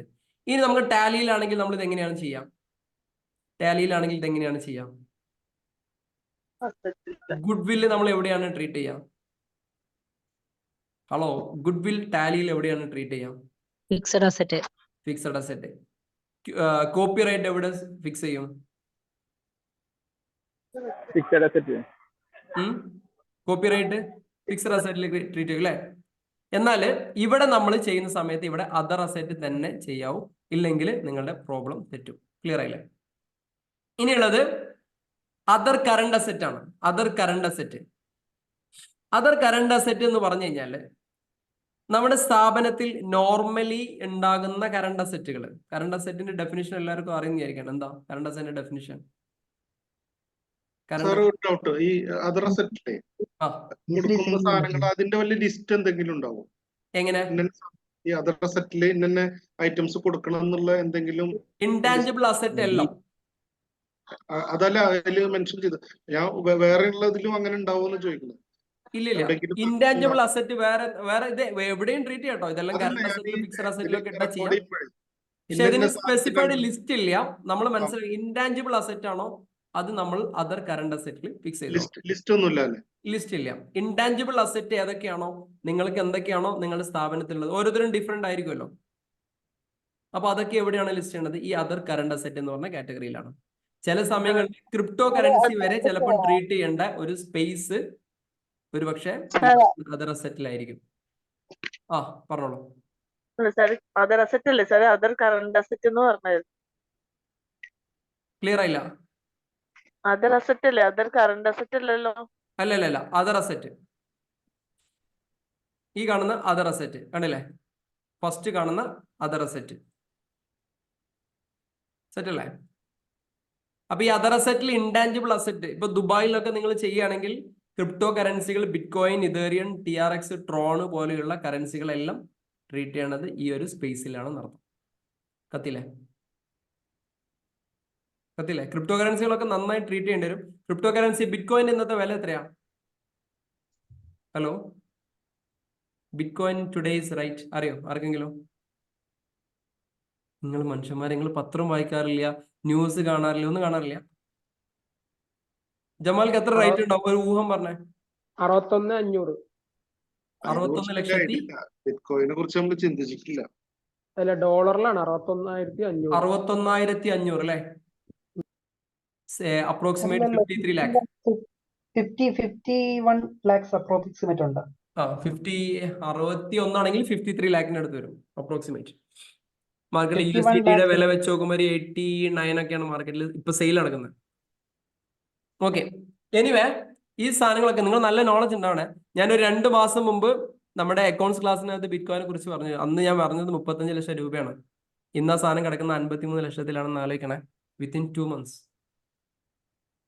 അപ്പം ഇതാണ് നാട്ടിൽ ഒരുപാട് ആൾക്കാർ പല കോൺസെപ്റ്റും പല ഐഡിയകളായിട്ടൊക്കെ വരും. അവിടെ ചേർക്കില്ല, ഇവിടെ ചേർക്കില്ല, അതൊന്നും ക്രിപ്റ്റോ കറൻസി അല്ല. നിങ്ങൾ കൃത്യമായിട്ടും മനസ്സിലാക്കണം. സാന്ദർഭികമായിട്ട് പറഞ്ഞെന്ന് മാത്രം. ആ കാര്യങ്ങളൊക്കെ ഇൻടാഞ്ചിബിൾ അസെറ്റ് എന്ന് പറഞ്ഞൊരു കാറ്റഗറിയിൽ വരാം. അതിന് ഒരു വാല്യൂ ഉണ്ട്. ഇപ്പൊ ബിറ്റ്കോയിനെ സംബന്ധിച്ചിടത്തോളം വാല്യൂ ഉണ്ട്. നമുക്ക് കാണാൻ പറ്റുമോ? ഇല്ല. തൊടാൻ പറ്റുമോ? ഇല്ല. അതിനൊരു വാല്യൂ ഉണ്ട്. ക്ലിയർ ആയില്ലേ? മനസ്സിലായെന്ന് വിചാരിക്കുകയാണ്. കാരണം നിങ്ങൾക്ക് പുറത്തു പോവുകയാണെങ്കിൽ ഈ സാധനങ്ങളൊക്കെ എന്തായാലും നിങ്ങൾ ചെയ്യേണ്ടി വരും. ഓക്കെ, ബാക്കി നിങ്ങൾ പഠനം നടത്തിക്കോളൂ. ഇനി other current asset. Other current അസെറ്റിൽ നിങ്ങൾ ചെയ്യേണ്ടത് പ്രീപെയ്ഡ് എക്സ്പെൻസ്, അഡ്വാൻസ് ആയി കൊടുത്ത കാര്യങ്ങൾ ശ്രദ്ധിക്കണം. അതേ കൃത്യമായി നോട്ട് ചെയ്ത് പോണേ. അഡ്വാൻസ് ആയി കൊടുത്ത കാര്യങ്ങൾ, ഇപ്പോൾ ഉദാഹരണം സാലറി അഡ്വാൻസ് കൊടുക്കും. ജെറിൻ എന്നെ കമ്പനിയിൽ വർക്ക് ചെയ്യണം. ജെറിന്റെ കമ്പനി ഒരു 2000 AED ആണെന്ന് ചോദിച്ചു, 2000 ദിർഹമാണെന്ന് വിചാരിച്ചോളൂ. ഞാനൊരു 3000 രൂപ കൊടുത്തു. അപ്പൊ 500 അധികമാണ്, പ്രീപെയ്ഡ് ആണ് അല്ലെ, ഓൾറെഡി നേരത്തെ കൊടുത്തു. ഇത്തരം കാര്യങ്ങളെല്ലാം ട്രീറ്റ് ചെയ്യേണ്ടത് അതർ അസെറ്റിലാണ്. കമ്പനിയുടെ മറ്റ് ഇൻവെസ്റ്റ്മെന്റുകൾ, മ്യൂച്വൽ ഫണ്ടുകൾ, ഇത്തരം കാര്യങ്ങളൊക്കെ ട്രീറ്റ് ചെയ്യേണ്ടത് അതർ കറണ്ട് അസെറ്റിലാണ്. ഒന്നാമത്തത് ആദ്യം പറഞ്ഞ എന്താണ്? അതർ അസെറ്റിൽ ട്രീറ്റ് ചെയ്യേണ്ടത് ഇൻടാഞ്ചിബിൾ അസെറ്റ് ആണ്. അതർ കറണ്ട് അസെറ്റിൽ ട്രീറ്റ് ചെയ്യേണ്ടത് ഈ പറഞ്ഞ കാര്യങ്ങളാണ്. ഓക്കെ, ഇനി നിങ്ങൾ മനസ്സിലാക്കേണ്ടത് ക്യാഷ്, ബാങ്ക്. ശ്രദ്ധിക്കണേ, ഇനി ഉള്ളത് ക്യാഷ്, ബാങ്ക്.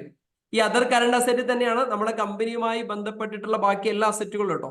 കറണ്ട് അസെറ്റിന്റെ ക്യാഷിൽ ഉൾപ്പെടുത്തി വരുന്ന എല്ലാം എന്തൊക്കെയുണ്ടോ അതൊക്കെ. Prepaid advance കൊടുത്തതാകാം.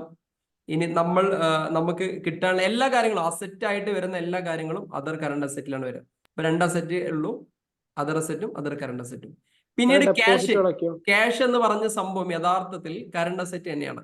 പക്ഷെ ക്യാഷുമായി ഡെപ്പോസിറ്റ്, ക്ലിയർ ആയില്ല? ഇലക്ട്രിസിറ്റി ഡെപ്പോസിറ്റ്, വാട്ടർ ഡെപ്പോസിറ്റ് എന്നൊക്കെ പറയും. എല്ലാം പെട്ടു. അതൊക്കെ കറണ്ട് അസറ്റ് ആണല്ലോ, നമുക്ക് തിരിച്ചു കിട്ടുന്ന സംഭവങ്ങളാണ്. ഓക്കെ, ഇനിയുള്ളത് ശ്രദ്ധിക്കണേ. ഇനിയുള്ളത് ക്യാഷുമായി ബന്ധപ്പെട്ട കാര്യങ്ങൾ. ക്യാഷുമായി ബന്ധപ്പെട്ട ക്യാഷ് എന്ന് പറഞ്ഞാൽ യഥാർത്ഥത്തിൽ കറണ്ട് അസറ്റ് തന്നെയാണ്. പക്ഷെ നമ്മൾ അതർ കറണ്ട് അസറ്റിൽ കൊണ്ടുപോയി ഫിക്സ് ചെയ്യരുത്. ക്യാഷുമായി ബന്ധപ്പെട്ട എല്ലാ കാര്യങ്ങളും ക്യാഷിൽ ഫിക്സ് ചെയ്യണം. അതിൽ ഏതൊക്കെ വരും? ക്യാഷ് വരും, പെറ്റി ക്യാഷ് വരും, പിന്നെന്താ വരിക? വേറെന്തൊക്കെ വരിക? ക്യാഷ് വരും, പെറ്റി ക്യാഷ് വരും, വേറെന്തൊക്കെ വരും? ഹലോ, ക്യാഷ് വരും, പെറ്റി ക്യാഷ് വരും, പിന്നെന്തൊക്കെ വരിക? ബാങ്ക് വരൂടെ? ബാങ്ക് വരുമോ? ബാങ്കിന് വേറെ തന്നെ വരും. ബാങ്കിന് വേറെ തന്നെ ഒരു എൻട്രി ഉണ്ട്. നിങ്ങളൊന്ന് ആക്റ്റീവ് ആവേ, നിങ്ങൾ ഒന്ന് ഇന്ററാക്ട് ചെയ്ത് സംസാരിച്ചോളൂ. പെറ്റി ക്യാഷ് എന്ന് പറഞ്ഞാൽ എല്ലാവർക്കും അറിയില്ലേ? നോർമൽ ക്യാഷ് അത് അവിടെ വരും. പെറ്റി ക്യാഷ് എന്ന് പറഞ്ഞാൽ എന്താ? വാലറ്റുകൾ. യെസ്, നാത്വിക്ക് പറഞ്ഞ പോലെ വാലറ്റുകൾ. പിന്നെ cash and cash equal. Cash and cash equal എന്ന് പറഞ്ഞാൽ പെറ്റി ക്യാഷ്.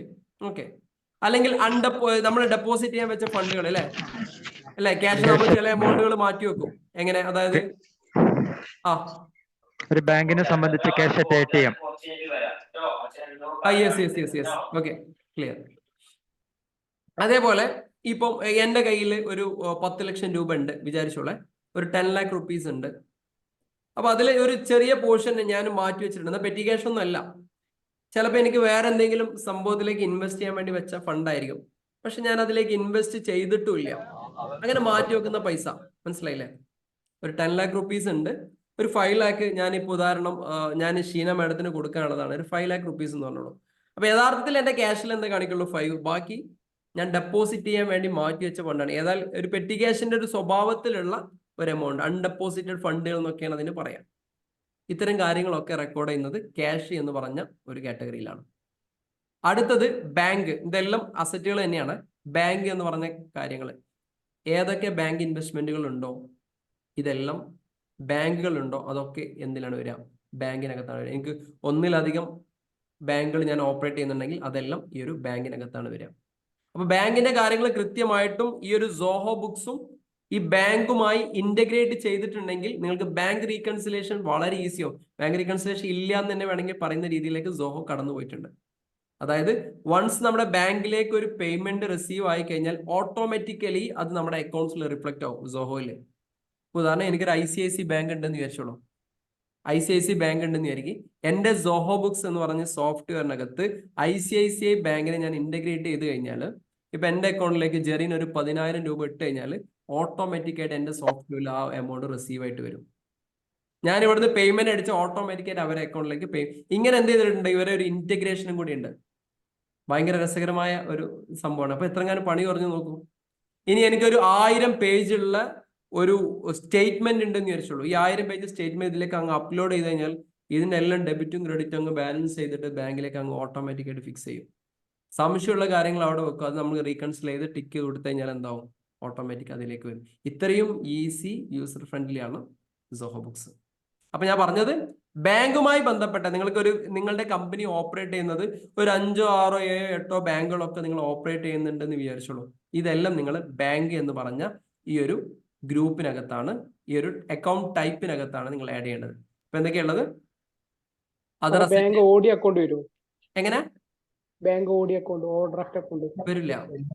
ബാങ്ക് ഓഡിയും ബാങ്കും തമ്മിൽ രണ്ടും ഡിഫറെന്റ് ഇല്ലേ? ബാങ്ക് OCC, ബാങ്ക് ഓഡി ഒക്കെ വേറെ. ബാങ്ക് ഓഡി ആയാലും ബാങ്ക് OCC ആയാലും ബാങ്കും തമ്മിൽ ഡിഫറെന്റ്. എന്താ ബാങ്കും ബാങ്ക് ഓഡിയും തമ്മിലുള്ള ഡിഫറൻസ് എന്താ? ഒന്ന് അസറ്റ് ആണ്, മറ്റത് ലാബിലിറ്റി ആണ്. രണ്ട് കാറ്റഗറിയിലൂടെ പോകുന്ന. വട്ടവർ ബാങ്ക് OCC ആവട്ടെ ബാങ്ക് ഓഡി ആവട്ടെ, ഇതെല്ലാം എന്താണ്? ഉദാഹരണം, ജെറിന് ഒരു 10 ലക്ഷം രൂപ ബാങ്കിൽ ഓഡി ഉണ്ടെന്ന് പറഞ്ഞാൽ അത് നമ്മുടെ അസറ്റ് ആണോ? ലാബിലിറ്റി ആണ്. അപ്പൊ നമ്മൾ അസറ്റിന്റെ കാറ്റഗറിയിൽ ഈ സംഭവം റെക്കോർഡ് ചെയ്യത്തില്ല. OCC ഓവർ ക്യാഷ് ക്രെഡിറ്റ്, അതെന്താണ്? ലയബിലിറ്റി ആണ്. അത് രണ്ട് ധ്രുവങ്ങളിലാണ്. അത് മറ്റൊരു കാറ്റഗറിയിലാണ് വരിക. ബാങ്ക് എന്ന് പറഞ്ഞാൽ 100% നമ്മുടെ ആവശ്യത്തിന് വേണ്ടി നമ്മൾ ഇൻവെസ്റ്റ് ചെയ്യുകയും നമ്മൾ അതിന് അങ്ങോട്ടും ഇങ്ങോട്ടും ട്രാൻസാക്ഷൻ നടത്തുന്ന നമ്മുടെ ക്യാഷ് ഉള്ള സംഭവത്തിനെയാണ് നമ്മൾ ബാങ്ക് എന്ന് പറഞ്ഞ കാറ്റഗറിയിൽ വരിക. ഇനി എനിക്ക് ഫെഡറൽ ബാങ്കിൽ, ശ്രദ്ധിക്കണേ, ഫെഡറൽ ബാങ്കിൽ 2 അക്കൗണ്ട് ഉണ്ടെന്ന് വിചാരിക്കാം. ഒന്ന് എൻ്റെ ഡേ ടു ഡേ കാര്യങ്ങൾ നടത്തുന്ന ഇൻവെസ്റ്റ് ചെയ്യുന്ന കാര്യങ്ങൾ, അത് നമ്മൾ ബാങ്കിനകത്ത് വരും. മറ്റൊരു ലോൺ അക്കൗണ്ടാണ്, അത് ഇവിടെ ഈ ബാങ്ക് അക്കൗണ്ടുമായി ബന്ധമില്ല. അത് ലോൺ അക്കൗണ്ട്, ലോൺസ് എന്ന് പറഞ്ഞ അണ്ടറിലാണ് അത് വരിക. സംഭവം രണ്ടും ബാങ്ക് തന്നെയാണ്, ഒരേ ബാങ്കിൽ തന്നെ അക്കൗണ്ട്, പക്ഷെ രണ്ടും ഡിഫറെന്റ് നാച്ചറാണ്. കത്തില്ലേ? മനസ്സിലായില്ലേ? ഓക്കെ, ഡൗട്ട് ഉണ്ടെങ്കിൽ ചോദിച്ചു പോണേ. ഒന്ന് അസറ്റ് ആണ്, ഒന്ന് ലാബിലിറ്റി ആണ് അല്ലേ സാറേ? യെസ്. ഒന്ന് അസറ്റ് ആണ്, മറ്റൊന്ന് ലാബിലിറ്റി ആണ്. ഓക്കെ, സെറ്റ് എന്ന് വിചാരിക്കുകയാണ്. അപ്പൊ എന്ത് ഡൗട്ടുകൾ ഇങ്ങനെ ചോദിച്ചോളെ നിങ്ങൾ. അതുകൊണ്ട് ഞാൻ ഇങ്ങനെ ഫ്രീ ആണെന്നാണ്. ഞാൻ കംപ്ലീറ്റ് ഫ്രീ ആയിട്ട് ക്ലാസ് എടുക്കുന്ന ആളാണ്. എന്നെ അറിയുന്നവർക്ക് അറിയാം, ഫ്രീ ആയിട്ട് ക്ലാസ് എടുത്ത് ഇങ്ങനെ സംസാരിച്ച് പോകുന്നത്. അതുകൊണ്ട് തന്നെ ഇന്ററാക്റ്റീവ് അല്ലാത്ത വീഡിയോയിൽ വരാത്ത ആൾ. അതുകൊണ്ടാണ് ഞാൻ ഇങ്ങനെ തട്ടിക്കൊണ്ടിരിക്കുന്നത്. കാരണം എന്തായാലും അവർ നമ്മളവിടെ കൂടെ അല്ല. ഓക്കെ, അപ്പൊ ഈ രീതിയിലാണ് എന്ത് ചെയ്യണത്. ഞാൻ വീണ്ടും പറയുന്നത് തട്ടുന്നതിന് മുമ്പുള്ള സൂചനകൾ മാത്രമാണ്. അപ്പൊ other asset, current asset, cash, bank. പിന്നീട് വരുന്നത് ഫിക്സഡ് അസറ്റ് ആണ്. ഫിക്സഡ് അസറ്റ് എന്ന് പറഞ്ഞാൽ എന്താ? നോർമലി നമ്മൾ അക്കൗണ്ട്സിൽ പഠിക്കുന്ന ഫിക്സഡ് എല്ലാം ഫിക്സഡ് ആയിട്ടുള്ള നാച്ചുറൽ ഒരു ബിസിനസ് റവന്യൂ ജനറേറ്റ് ചെയ്യാൻ വേണ്ടിയിട്ട് ലോങ് ടേമിലേക്ക് ഇൻവെസ്റ്റ് ചെയ്യുന്ന ഫിസിക്കൽ എക്സിസ്റ്റൻസ് ഉള്ള, കാണാനും തൊടാനും പറ്റുന്ന സാധനത്തിനെയാണ് നമ്മൾ ഫിക്സഡ് അസറ്റ് എന്ന് പറയുന്നത്. ഒരു കമ്പനി ലോങ് ടേമിലേക്ക് പ്രോഫിറ്റ് ജനറേറ്റ് ചെയ്യാൻ വേണ്ടിയിട്ട് ഇൻവെസ്റ്റ് ചെയ്യുന്ന അല്ലെങ്കിൽ ഫിസിക്കൽ എക്സിസ്റ്റൻസ് ഉള്ള ആ ഒരു സംഭവം. Building, land, computer, furniture, fan, AC, ഈ പറഞ്ഞ സാധനങ്ങളൊക്കെ എവിടെ വരുന്നത്? ഈ ഒരു ഫിക്സഡ് അസറ്റ് എന്ന് പറഞ്ഞ ഈ ഒരു സംഭവത്തിനകത്താണ് വരുന്നത്. ക്ലിയർ ആയല്ലോ? അത് കഴിഞ്ഞതിന് ശേഷമാണ് സ്റ്റോക്ക് വരുന്നത്. സ്റ്റോക്കിൽ എന്താ വരിക? ഇൻവെന്ററികളാണ് വരിക. ഇതെല്ലാം ഇങ്ങനെ തന്നെ ട്രീറ്റ് ചെയ്യണം കേട്ടോ. അറിയുന്നരിച്ച് എഴുതാതെ നോക്കാതെ പോയി കഴിഞ്ഞാൽ പിന്നീട് ഇത് ചെയ്യുന്ന സമയത്ത് തെറ്റും. അപ്പൊ ഞാൻ ഈ പറഞ്ഞ കാര്യങ്ങളൊക്കെ നിങ്ങൾ എന്ത് ചെയ്യണം? ഇവിടെ നിന്ന് വിട്ട് കഴിഞ്ഞാൽ വിട്ടു പോരുത്. നാളെ എന്ത് ചെയ്യണം? ഈ സംഭവം ഇതിൽ ചെയ്ത് നോക്കിയിട്ട് ഡൗട്ടുകൾ ഉണ്ടെങ്കിൽ ചോദിച്ച് ക്ലിയർ ചെയ്ത് പോകണം. ക്ലിയർ ആയില്ലേ? ഫ്രീ സെഷൻ എന്ന് പറഞ്ഞിട്ട് കണ്ണും പൂട്ടി പോയി ഇങ്ങനെ ഒരുപാട് ഫ്രീ സെഷൻ. ചില ആൾ ചോദിക്കും, നിങ്ങൾ ഉടായിപ്പല്ലേ, നിങ്ങൾ ഫ്രീ സെഷൻ കൊടുത്തിട്ട് നിങ്ങൾ പെയ്ഡ് സെഷൻ എന്ന സംഭവം നമ്മളെടുത്തുണ്ട്. പക്ഷെ ഫ്രീ സെഷനിൽ നമ്മൾ പറഞ്ഞാൽ ഫ്രീ ആയിട്ട് തന്നെ 100% സാധനം കൊടുക്കും. പക്ഷെ അത് നിങ്ങൾക്ക് വാല്യൂ കിട്ടണമെങ്കിൽ ഞാൻ ഇവിടെ പറഞ്ഞതുകൊണ്ട് മാത്രം കിട്ടൂല. നിങ്ങളത് പ്രാക്ടീസ് ചെയ്യണം. സെറ്റ് അല്ലേ? ഓക്കെ അല്ലേ? പ്രാക്ടീസ് ചെയ്യണം. ഓക്കെ, ഇനി സ്റ്റോക്ക് ഇൻവെന്ററിയുമായി ബന്ധപ്പെട്ട എല്ലാ കാര്യങ്ങളും സ്റ്റോക്കിനകത്താണ് വരിക. ഇൻവെന്ററി എന്ന് പറഞ്ഞാൽ എല്ലാവർക്കും അറിയില്ലേ?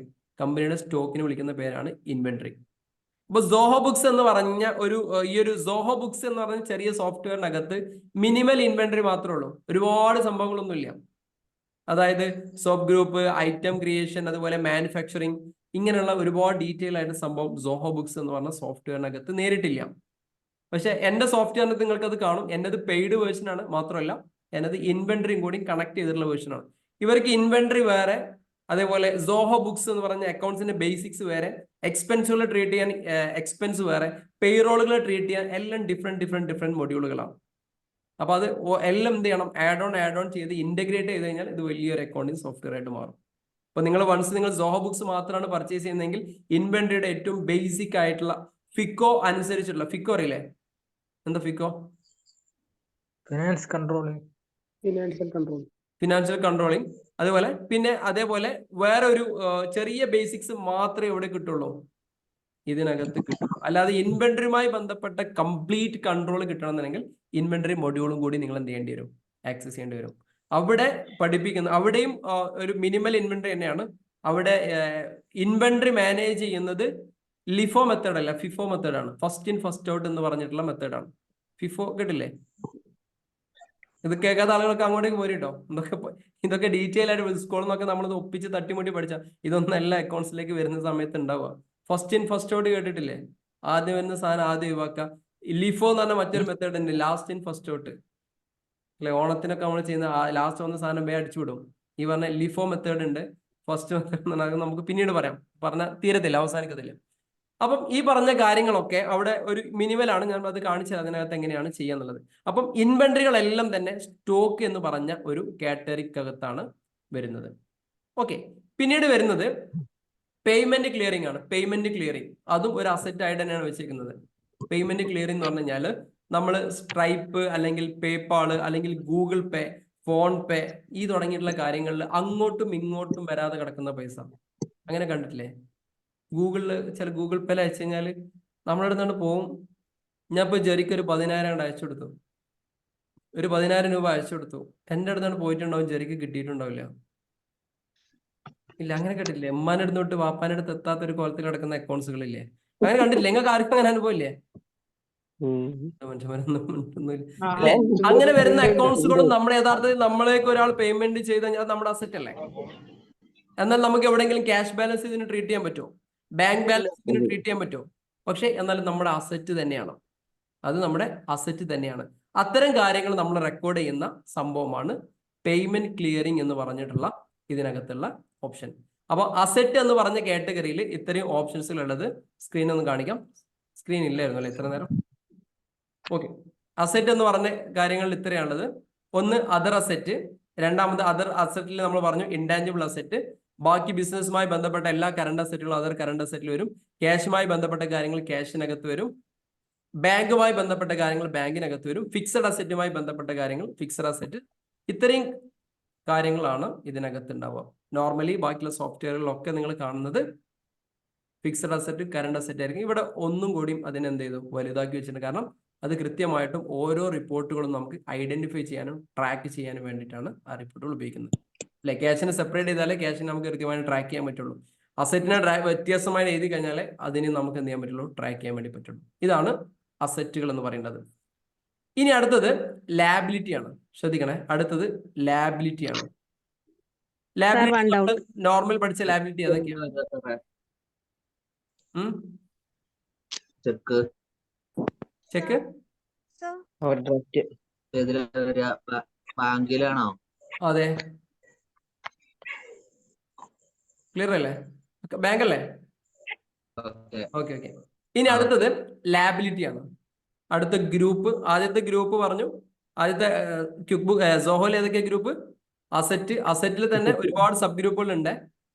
അടുത്തത് ലാബിലിറ്റി ആണ്. ലാബിലിറ്റി നോർമലി നമ്മൾ പഠിക്കുന്ന 2 ലാബിലിറ്റി ഉള്ളൂ. ഒന്ന് long term liability, short term liability. Long term ലാബിലിറ്റിയുടെ ഡെഫിനിഷൻ എന്താ?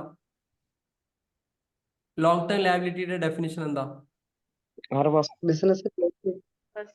ലോങ് ടേം ലാബിലിറ്റിയുടെ ഡെഫിനിഷൻ എന്താ? 1 വർഷത്തിൽ കൂടുതൽ.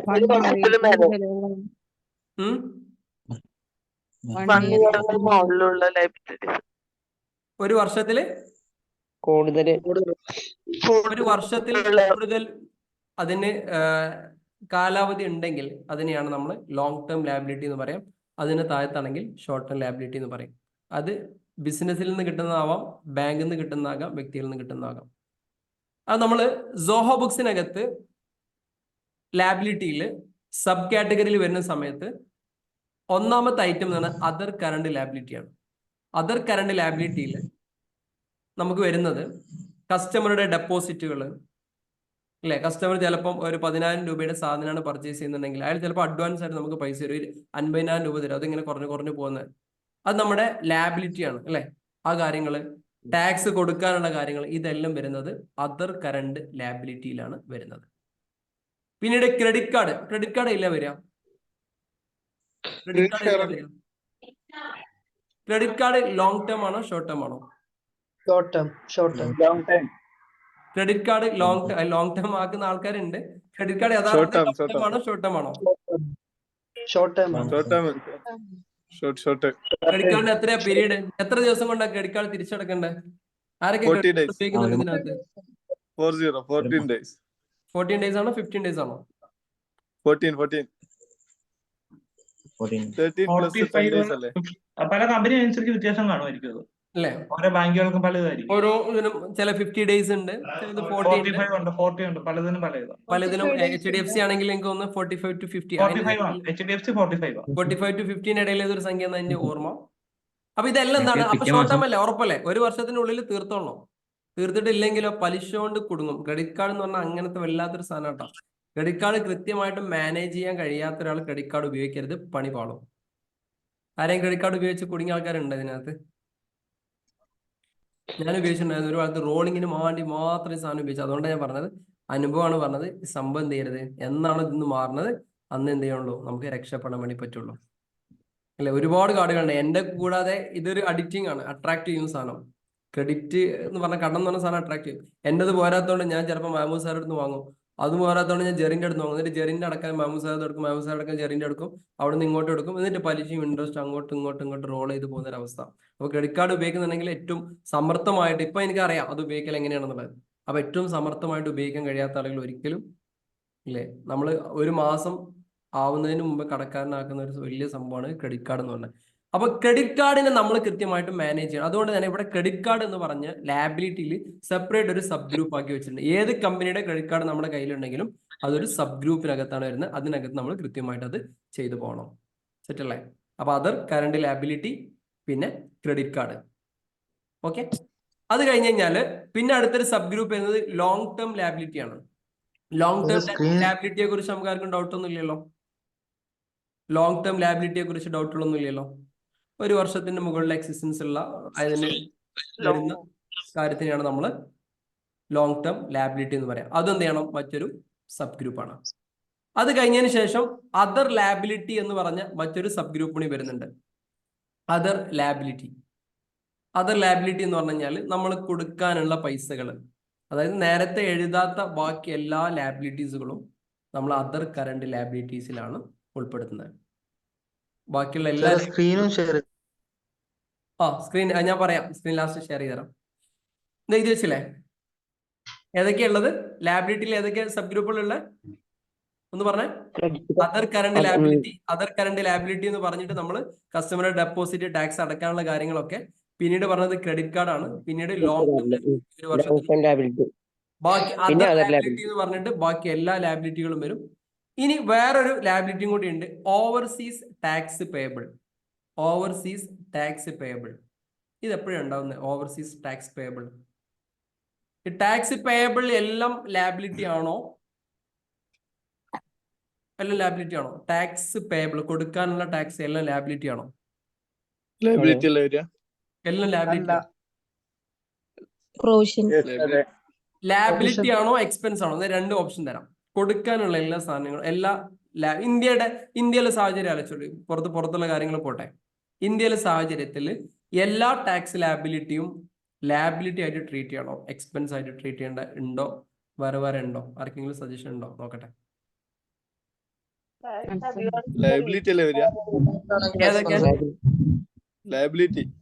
ഉറപ്പാണോ? 100% എല്ലാം ലാബിലിറ്റി ആണോ?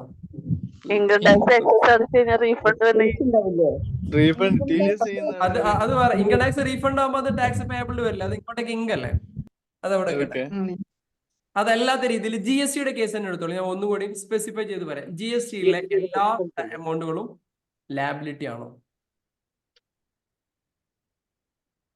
റീഫണ്ട് ചെയ്യാനുള്ളത് അസറ്റ് ആവില്ലേ?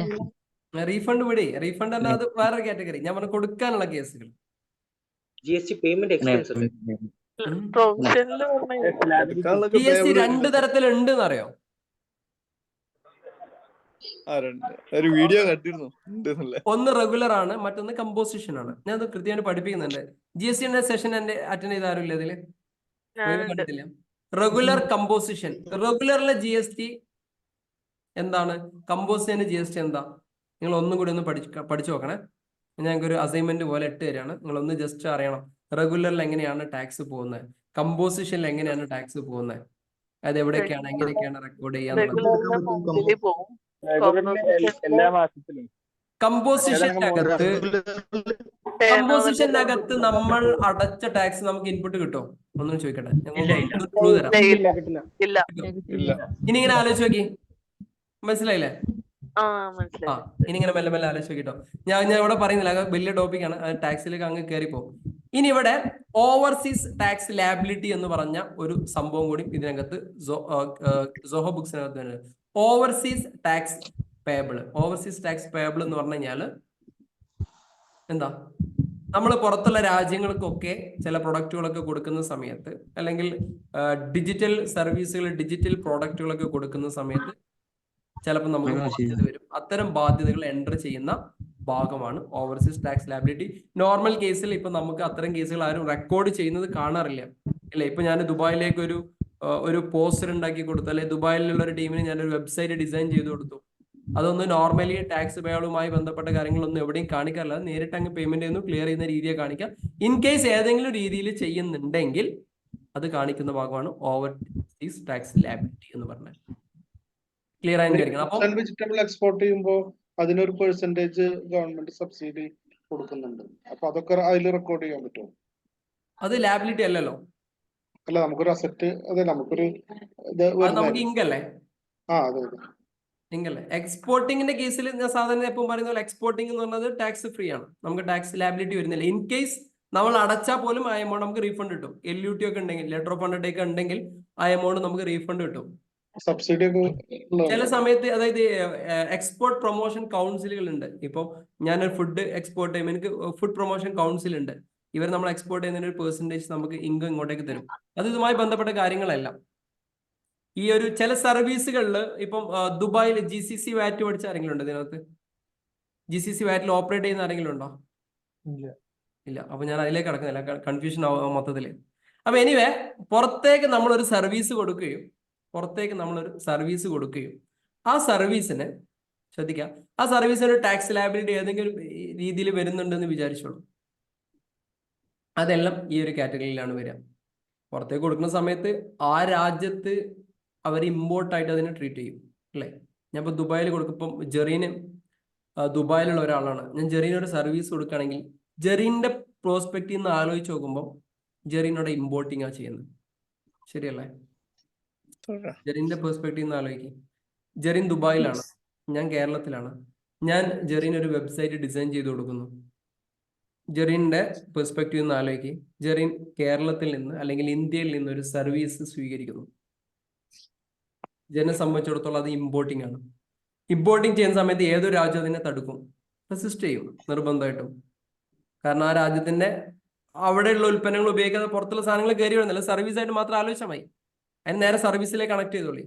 അപ്പൊ അവിടെ ഒരു ടാക്സ് ലാബിലിറ്റി ഉണ്ടാവും. ആ ലാബിലിറ്റിയും കൂടി എന്റെ തലയിലാണെങ്കിൽ അത്തരം കാര്യങ്ങളൊക്കെ റെക്കോർഡ് ചെയ്യുന്ന സംഭവമാണ് ഈ പറഞ്ഞ കാര്യങ്ങൾ. മനസ്സിലാവാൻ വേണ്ടി മാത്രം ചെറിയൊരു എക്സാമ്പിൾ പറഞ്ഞത് മാത്രം.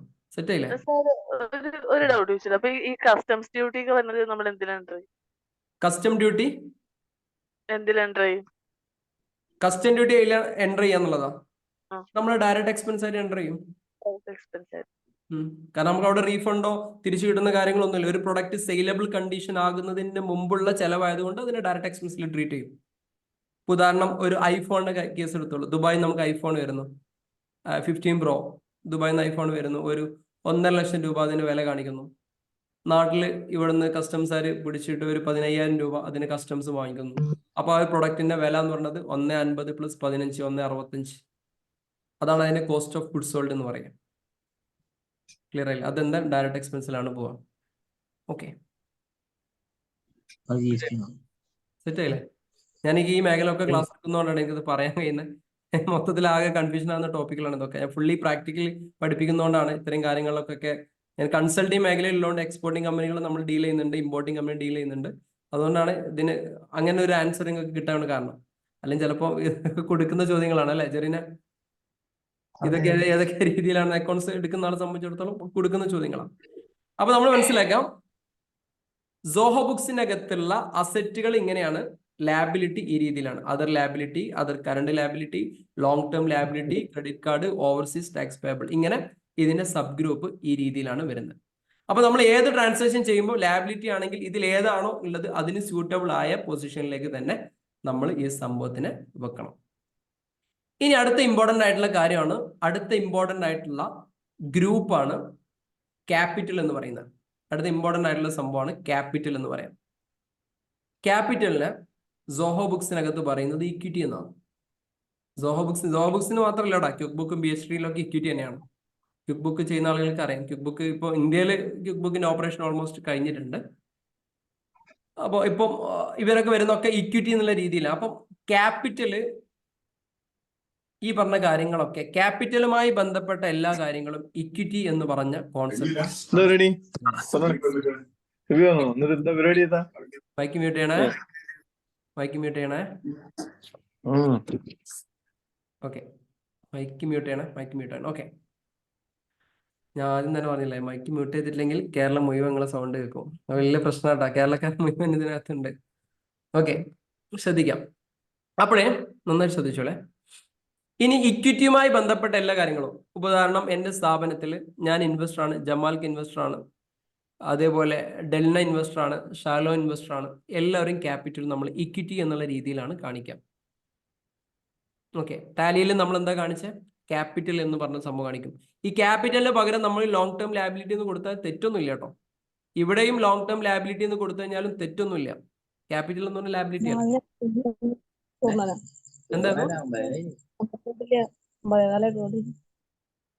എന്താ മനുഷ്യന്മാരെ നിങ്ങളെ, മൈക്ക് ഓഫ് ചെയ്യാ, ശ്രദ്ധിക്കണേ. ലാബിലിറ്റി എന്ന് പറഞ്ഞാൽ ക്യാപിറ്റൽ എന്താണ്? ലാബിലിറ്റി ആണോ? ഉറപ്പാണോ? ക്യാപിറ്റലിന് അണ്ടർ ലോങ് ടേം ലാബിലിറ്റി എന്ന് കൊടുത്താൽ തെറ്റുമോ? ഷോർട്ട് ടേം ലാബിലിറ്റി കൊടുത്താൽ തെറ്റുമോ?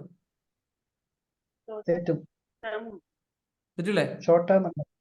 Long term liability. അപ്പൊ ഇവിടെ ഒരു സെപ്പറേറ്റ് ആയിട്ട് ഇക്വിറ്റി എന്ന് പറഞ്ഞ ഒരു കോൺസെപ്റ്റ് ഇവിടെ ഉണ്ട്. യഥാർത്ഥത്തിൽ ഇക്വിറ്റി എന്ന് പറഞ്ഞാൽ ലാബിലിറ്റിയുടെ തന്നെ മറ്റൊരു പാർട്ടാണ്. പക്ഷെ ഇതിനൊരു സെപ്പറേറ്റ് ഗ്രൂപ്പ് ആക്കിയിട്ട് എന്ത് ചെയ്തിട്ടുണ്ട്? ഇവിടെ മാറ്റിയിട്ടുണ്ട് എന്നർത്ഥം. ഇപ്പം ഇക്വിറ്റികളെല്ലാം എന്ത് ചെയ്യും?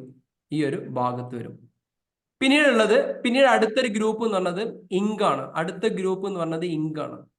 ഇൻകം രണ്ട് രീതിയിൽ തന്നെ, ബാക്കിയുള്ള സോഫ്റ്റ്വെയർ പോലെ തന്നെ ഡയറക്റ്റ് ഇൻകം ഉണ്ട്, ഇൻഡയറക്റ്റ് ഇൻകം ഉണ്ട്. ഇൻകം ഡയറക്റ്റ് ഇൻകം ഉണ്ട്, ഇൻഡയറക്റ്റ് ഇൻകം ഉണ്ട്. കാണുന്നില്ലേ സ്ക്രീനിൽ?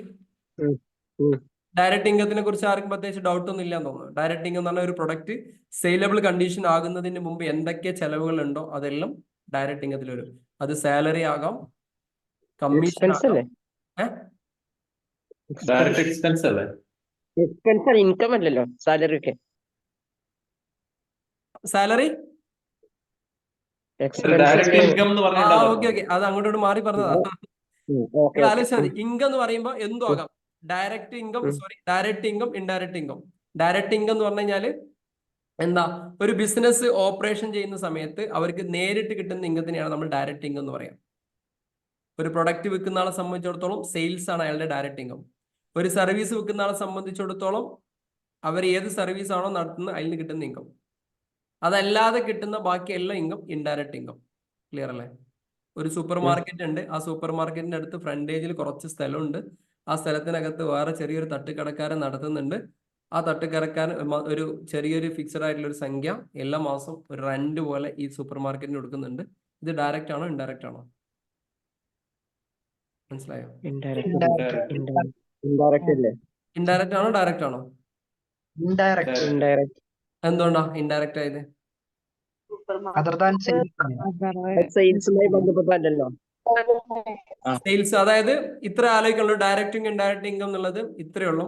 എന്താണോ ചെയ്യുന്നത്, അവരുടെ നേരിട്ടുള്ള ബിസിനസ്, അവരുടെ പ്രൈമറി ആക്ടിവിറ്റീസ് എന്താണോ അതിനാണ് ഡയറക്റ്റ് ഇൻകം എന്ന് പറയാം. ഞാൻ വെബ്സൈറ്റ് ഉണ്ടാക്കുന്ന ആ സമയത്ത് എന്റെ വെബ്സൈറ്റിന് കിട്ടുന്നതാണ്. ബാക്കി എല്ലാ ചെറിയ ചെറിയ സാധനത്തിനും കിട്ടുന്നതൊക്കെ ഇൻഡയറക്റ്റ് ഇൻകം ആണ്. എൻ്റെ മെയിൻ ബിസിനസ് അല്ലാത്ത ബാക്കിയൊക്കെ ഇൻഡയറക്റ്റ് ഇൻകം. അതിൽ ഡൗട്ട് ഒന്നും ഇല്ലല്ലോ ഇൻകത്തിന്റെ കേസിൽ? ഓക്കെ. ഇനിയുള്ളത് അടുത്തത് എക്സ്പെൻസിന്റെ കേസിലാണ്. എക്സ്പെൻസിന്റെ കേസിൽ 3 സാധനങ്ങളുണ്ട്. എക്സ്പെൻസ് ഉണ്ട്, കോസ്റ്റ് ഓഫ് ഗുഡ്സ് സോൾഡ് ഉണ്ട്, അതർ അസറ്റ് ഉണ്ട്. എക്സ്പെൻസ് ഉണ്ട്, കോസ്റ്റ് ഓഫ് ഗുഡ്സ് സോൾഡ് ഉണ്ട്, അതർ എക്സ്പെൻസ് ഉണ്ട്. അപ്പൊ എക്സ്പെൻസ് എന്ന് പറഞ്ഞാൽ എന്താ? എക്സ്പെൻസ് ഒരു ഡൗട്ട് വെച്ചോട്ടെ സാറേ, ഒറ്റ ഡൗട്ട്. ഇൻകം അതർ ഇൻകം എന്ന് പറഞ്ഞില്ലേ, അതില് ഇൻകം എന്ന് പറയുന്നതാണോ ഡയറക്റ്റ് ഇൻകം, അതർ ഇൻകം ആണോ പിന്നെ ഇൻഡയറക്റ്റ് ഇൻകം എന്നുള്ളത്? മുകളിൽ കൊടുത്ത income direct income. Okay. Other income എന്ന് പറയുന്നത്? അതർ ഇൻകം എന്ന് പറഞ്ഞാൽ indirect income. Indirect. Okay, thank U. Okay. ഇനി അടുത്തത് ശ്രദ്ധിക്കണേ, അടുത്തത് എക്സ്പെൻസ് ആണ്. എക്സ്പെൻസ് എന്ന് പറഞ്ഞു കഴിഞ്ഞാൽ ഇവിടെ ഉദ്ദേശിക്കുന്നത് ഇൻഡയറക്റ്റ് എക്സ്പെൻസുകളാണ്. ഇൻഡയറക്റ്റ് എക്സ്പെൻസിനെ കുറിച്ച് ഡൗട്ട് ഇല്ല എന്ന് വിചാരിക്കുകയാണ്. ഇൻഡയറക്റ്റ് എക്സ്പെൻസ് എന്ന് പറഞ്ഞാൽ ഒരു ബിസിനസ് നോർമലായി നടക്കുന്ന എല്ലാ എക്സ്പെൻസുകളും, പ്രൊഡക്റ്റുമായി റിലേറ്റഡ് അല്ലാത്ത എല്ലാ എക്സ്പെൻസുകളും എവിടെയാണ് വരിക? ഈ ഒരു കാറ്റഗറി, എക്സ്പെൻസ് എന്ന് പറഞ്ഞിട്ടുള്ള ഈ ഒരു കാറ്റഗറിയിലാണ്. കാണുന്നില്ലേ? ഇങ്ങനെ പോകുന്നുണ്ടല്ലേ? ഇപ്പൊ ഓക്കെ അല്ലേ? സെറ്റ് അല്ലേ? ഇതാണ് ഈ ചാർട്ട് ഓഫ് അക്കൗണ്ട്സിൽ കാര്യമായിട്ട് സോഹോ ബുക്സിനകത്ത് പഠിക്കാനുള്ള ഒരു സംഭവങ്ങൾ. ഇത് തെറ്റാതെന്നാ മതി. എക്സ്പെൻസ് എന്ന് പറഞ്ഞു കഴിഞ്ഞാൽ നമ്മുടെ സ്ഥാപനത്തിൽ ഉണ്ടാവുന്ന നോർമൽ ആയിട്ട് നടക്കുന്ന എല്ലാ എക്സ്പെൻസുകളും ഈ ഒരു പറയുന്ന എക്സ്പെൻസിലാണ് വരുന്നത്. അത് കഴിഞ്ഞതിന് ശേഷം കോസ്റ്റ് ഓഫ് ഗുഡ്സ് സോൾഡ് എന്ന് പറഞ്ഞ സംഭവമുണ്ട്. Cost of goods sold screen വീണ്ടും പോയി സാറേ. പോയോ? എന്താണ് ഇഷ്യൂ അറിയില്ല. Okay, no issue. നിങ്ങൾക്ക് ഇപ്പൊ ക്ലിയർ ആവുന്നില്ല? പറഞ്ഞ ക്ലിയർ അല്ലേ? അടുത്തത് cost of goods sold. Cost of goods sold. Cost of goods sold എന്ന് പറഞ്ഞു കഴിഞ്ഞാൽ ഡയറക്റ്റ് എക്സ്പെൻസ്. ഒരു പ്രൊഡക്റ്റ് അതിന്റെ കോസ്റ്റ്, വിൽക്കാനുള്ള ചെലവ്. കോസ്റ്റ് ഓഫ് ഗുഡ്സ് സോൾഡ്, വിറ്റ സാധനത്തിന്റെ ചെലവ്. കോസ്റ്റ് ഓഫ് ഗുഡ്സ് സോൾഡ്, വിറ്റ സാധനത്തിന്റെ എല്ലാ ചെലവ്. വിറ്റ സാധനത്തിന് എന്തൊക്കെ ചെലവുണ്ടാവും? ഒരു പക്ഷെ ഞാൻ ഈ ഒരു പ്രൊഡക്റ്റ് വിൽക്കുകയാണെങ്കിൽ, ഈ ഒരു പ്രൊഡക്റ്റ് ഞാൻ വിൽക്കുകയാണെങ്കിൽ, ഇത് വാങ്ങാൻ പോയത് മുതൽ എൻ്റെ സ്ഥാപനത്തിലെത്തി അവിടെ റാക്കുമ്പിൽ എത്തുന്നത് വരെ എനിക്ക് എന്തൊക്കെ ചെലവുണ്ടോ അതൊക്കെ കോസ്റ്റ് ഓഫ് ഗുഡ്സ് സോൾഡ് എന്ന് പറഞ്ഞ കാറ്റഗറിയിൽ പെടും. അതെല്ലാം അവിടെയാണ് എൻ്റർ ചെയ്യുക. ക്ലിയർ ആയല്ലോ? അപ്പൊ ഡയറക്റ്റ് എക്സ്പെൻസ്, ഇൻഡയറക്റ്റ് എക്സ്പെൻസ് എന്നുള്ള ഡെഫിനിഷൻ ആർക്കെങ്കിലും ഒരാൾക്ക് പറഞ്ഞു കൊടുക്കാൻ കഴിയും? എന്താ ഡയറക്റ്റ് എക്സ്പെൻസും ഇൻഡയറക്റ്റ് എക്സ്പെൻസും ഒറ്റ വാക്കിൽ ആർക്കാ പറഞ്ഞു കൊടുക്കാൻ കഴിയാ? ഹലോ? ഒരു പ്രൊഡക്റ്റ് സെയിലബിൾ കണ്ടീഷൻ ആകുന്നത് വരെയുള്ള ചെലവുകൾ എല്ലാം ഡയറക്റ്റ് എക്സ്പെൻസ്. സെയിലബിൾ ആയതിനു ശേഷം വരുന്നതൊക്കെ ഇൻഡയറക്റ്റ് എക്സ്പെൻസ്. ക്ലിയർ ആയില്ലേ? സാലറി ഡയറക്റ്റ് ആണോ ഇൻഡയറക്റ്റ് ആണോ? ഇൻഡയറക്റ്റ്. ഡയറക്റ്റ് ആവാൻ വല്ല സാധ്യതയുണ്ടോ?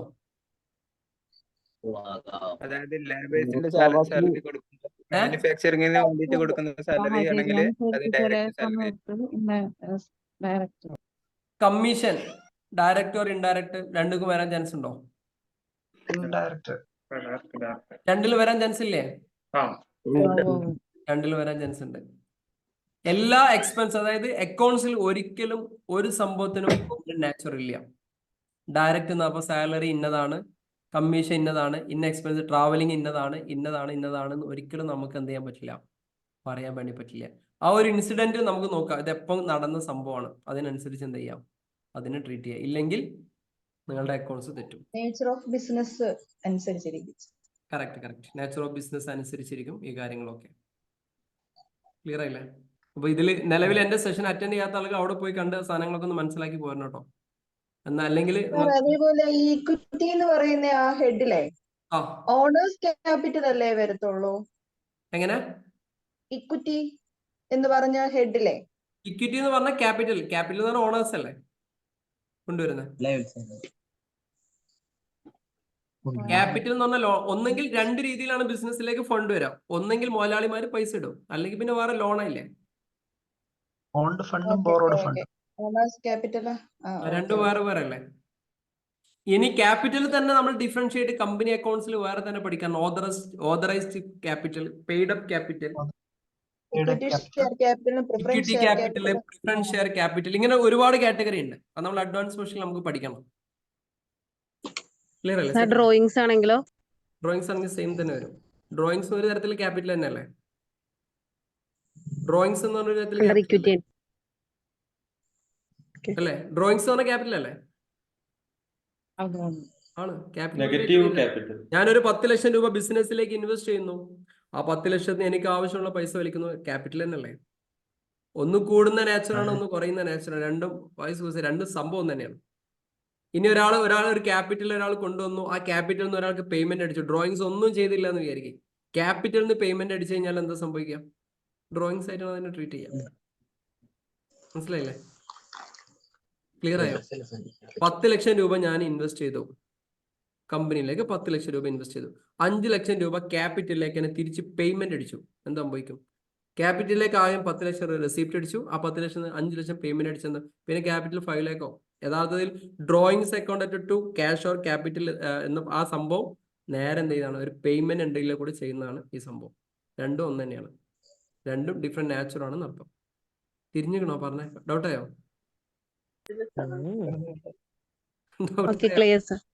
സെറ്റ് അല്ലേ? ഓക്കെ, നമ്മള് പഠിക്കാം പോകുന്ന വയ്ക്കും. അപ്പൊ ഇതാണ് ഇതിന്റെ കാര്യങ്ങൾ. അപ്പൊ ഇത്രയും ഗ്രൂപ്പുകളും സബ് ഗ്രൂപ്പുകളും കുറിച്ച് നമുക്കറിയാം. ടാലിയിൽ നമുക്ക് ഗ്രൂപ്പും സബ് ഗ്രൂപ്പ് അറിഞ്ഞാൽ മതി. ഏത്? Asset, fixed asset, current asset, liability, long term, short term, expense, പിന്നെ എന്തൊക്കെയാണ് ഇൻഡയറക്റ്റ്. ഇതിലും അത് അറിഞ്ഞാൽ മതി. പക്ഷെ അറിഞ്ഞാൽ ടാലിയിൽ കിട്ടുന്ന റിപ്പോർട്ടേ ഇവിടെ കിട്ടുള്ളൂ. കുഴപ്പമൊന്നുമില്ല, അക്കൗണ്ട്സ് തെറ്റൊന്നുമില്ല. ടാലിയിൽ എന്ത് റിപ്പോർട്ടാണ് നിങ്ങൾക്ക് കിട്ടിയ ആ റിപ്പോർട്ട് ഇവിടെ നിങ്ങൾക്ക് കിട്ടും. പക്ഷെ ഇത്രയും പറയുന്ന റിപ്പോർട്ടുകൾ ഓരോന്നും സെപ്പറേറ്റ് ആയിട്ട് കിട്ടണമെങ്കിൽ എല്ലാം ഡിഫറൻഷിയേറ്റ് ചെയ്യണം എന്നർത്ഥം. അക്കൗണ്ട്സ് തെറ്റൊന്നുമില്ല. സെറ്റ് ആയില്ലേ? അപ്പം ഞാൻ എങ്ങനെയാണ് ഒരു എന്തായിരുന്നു ഡിപ്രീസിയേഷൻ എന്ന് പറഞ്ഞാൽ എന്താ? ഡിപ്രീസിയേഷൻ എന്ന് പറഞ്ഞാൽ എന്താ? അസറ്റ് ആണോ? എന്ത് എക്സ്പെൻസാ? കൊണ്ടിടണോ? സിമ്പിൾ അല്ലേ?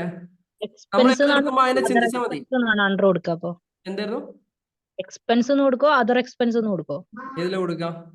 ഇപ്പൊ പഠിച്ച അടിസ്ഥാനത്തിൽ ഏതിൽ കൊടുക്കും? Shallow okay. Retained earnings retained earnings എന്ന് പറഞ്ഞാൽ എന്താ? നമ്മള് മാറ്റിവെക്കുന്ന റീറ്റെയിൻഡ് ഏർണിങ്സ് എന്ന് പറഞ്ഞാൽ എന്താ? ക്ലിയർ ആക്കണ ടോപ്പിക്. എന്താ റീറ്റെയിൻഡ് ഏർണിങ്സ്? സോഹോ ബുക്സിനകത്ത് അതായത് സോഹോ ബുക്സിനകത്ത് ഒരുപാട് ഫീച്ചേഴ്സ് ഉണ്ട്. റീറ്റെയിൻ സെയിൽസ് എന്ന് പറഞ്ഞ കോൺസെപ്റ്റ് ഉണ്ട്, അറിയാം? സെയിൽസ് നടക്കുന്നതിന് മുമ്പ് വരുമാനം കിട്ടുന്ന ഒരു സംഭവം. അതിനെന്താ പറയാ? അറിയാം? അഡ്വാൻസ് ആണ്, കസ്റ്റമറിൽ നിന്ന് കിട്ടുന്ന അഡ്വാൻസ്. അതിനെന്താ പറയാ? കസ്റ്റമറിൽ നിന്ന് കിട്ടുന്ന സംഭവം ജസ്റ്റ് ഒന്ന് കാണിച്ചു തരാം. സ്ക്രീൻ കാണുന്നില്ലേ? ഞങ്ങൾക്ക് ഇപ്പോ ഇവിടെ കണ്ടോ? ഇവിടെ ഞാൻ സെയിൽസ് എന്ന് പറഞ്ഞെടുത്ത് ഒരു സംഭവം കൂടി, ഒരു റെക്കറിംഗ് ഇൻവോയ്സ് ഞാൻ കാണിച്ചു തരാം. ഇതിനകത്ത് എല്ലാം കസ്റ്റമൈസ് ചെയ്യാൻ വേണ്ടി പറ്റുമേ.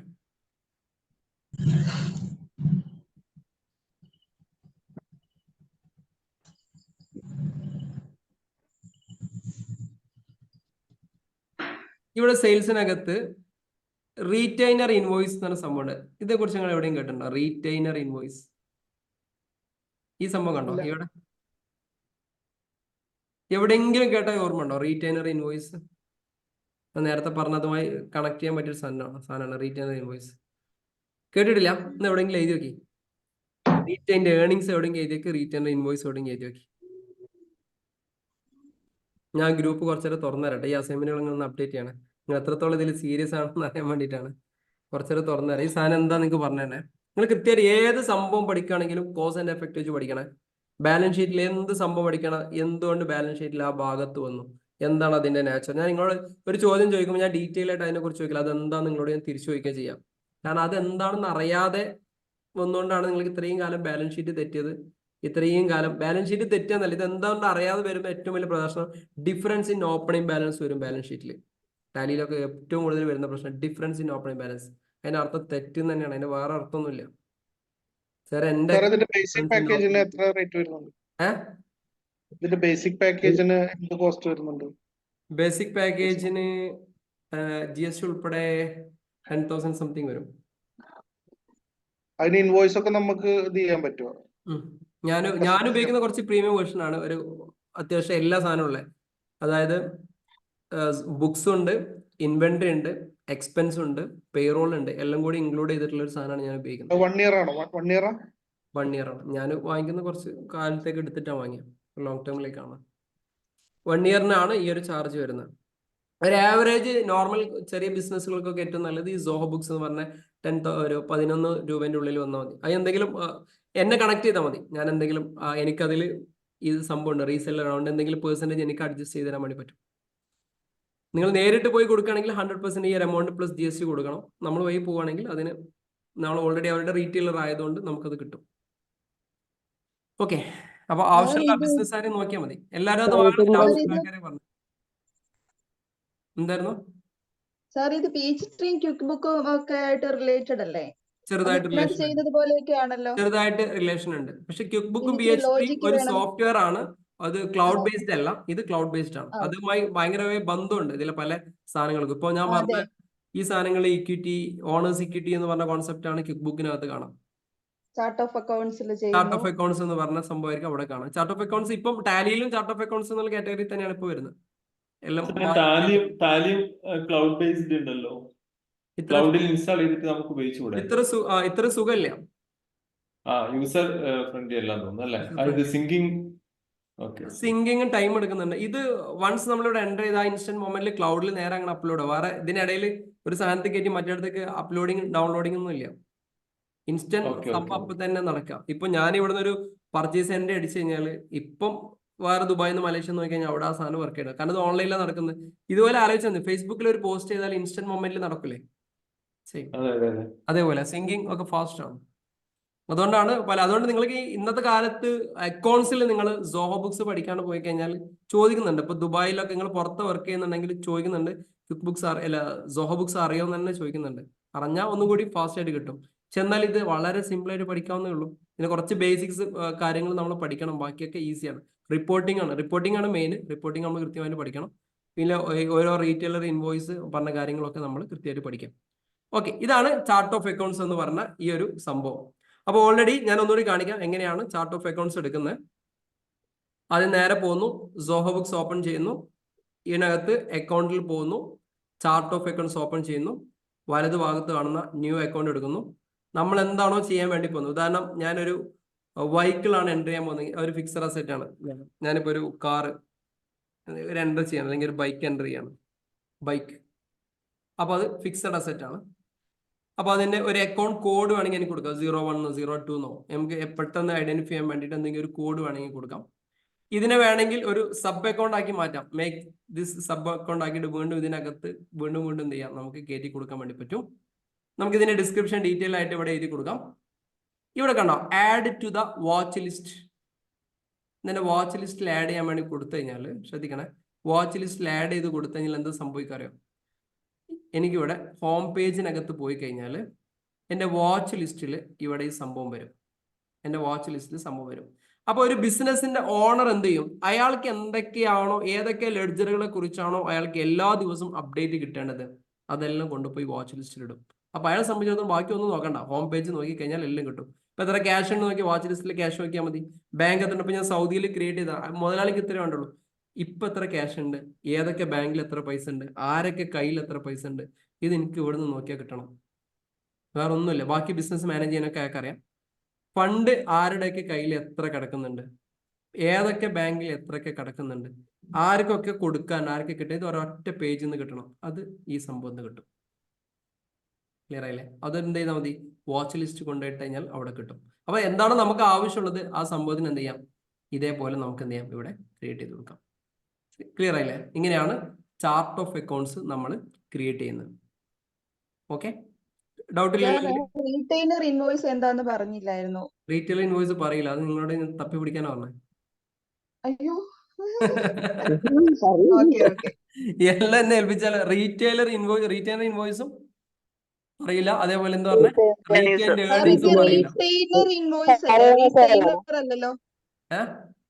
റീറ്റെയിനർ ഇൻവോയ്സ് എന്നല്ലേ?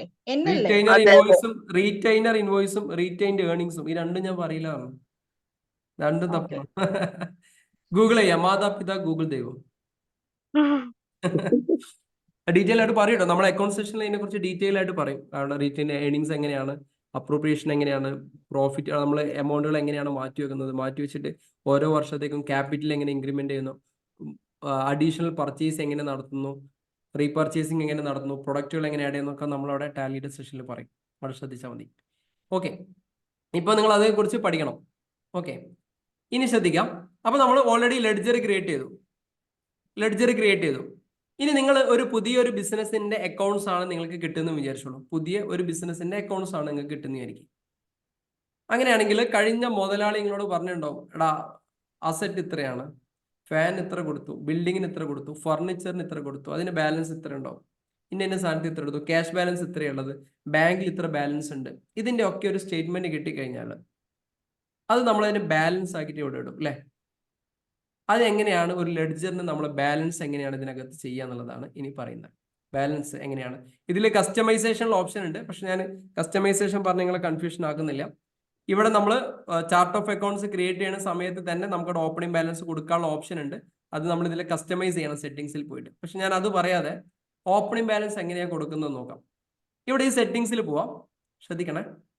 സെറ്റിംഗ്സിൽ പോവാം, ഇവിടെ കാണാം ഓർഗനൈസേഷന്റെ കീഴിൽ ഓപ്പണിംഗ് ബാലൻസ് എന്ന് പറഞ്ഞ സംഭവം.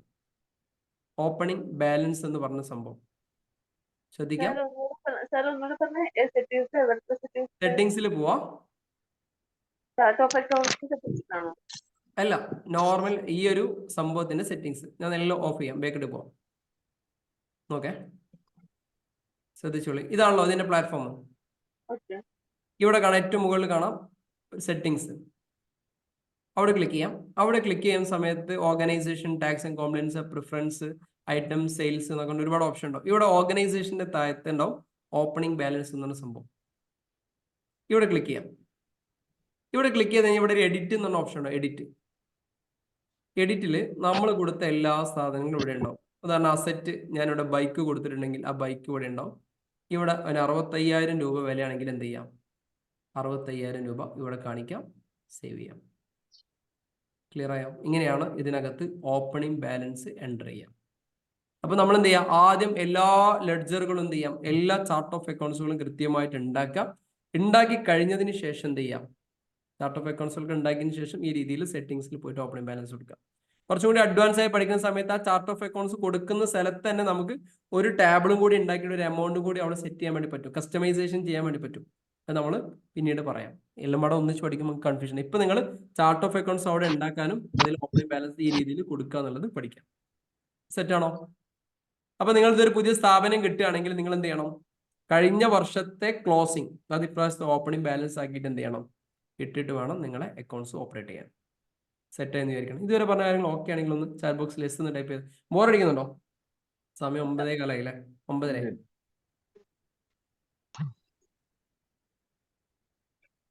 Okay, set. ഇനി ശ്രദ്ധിക്കാം.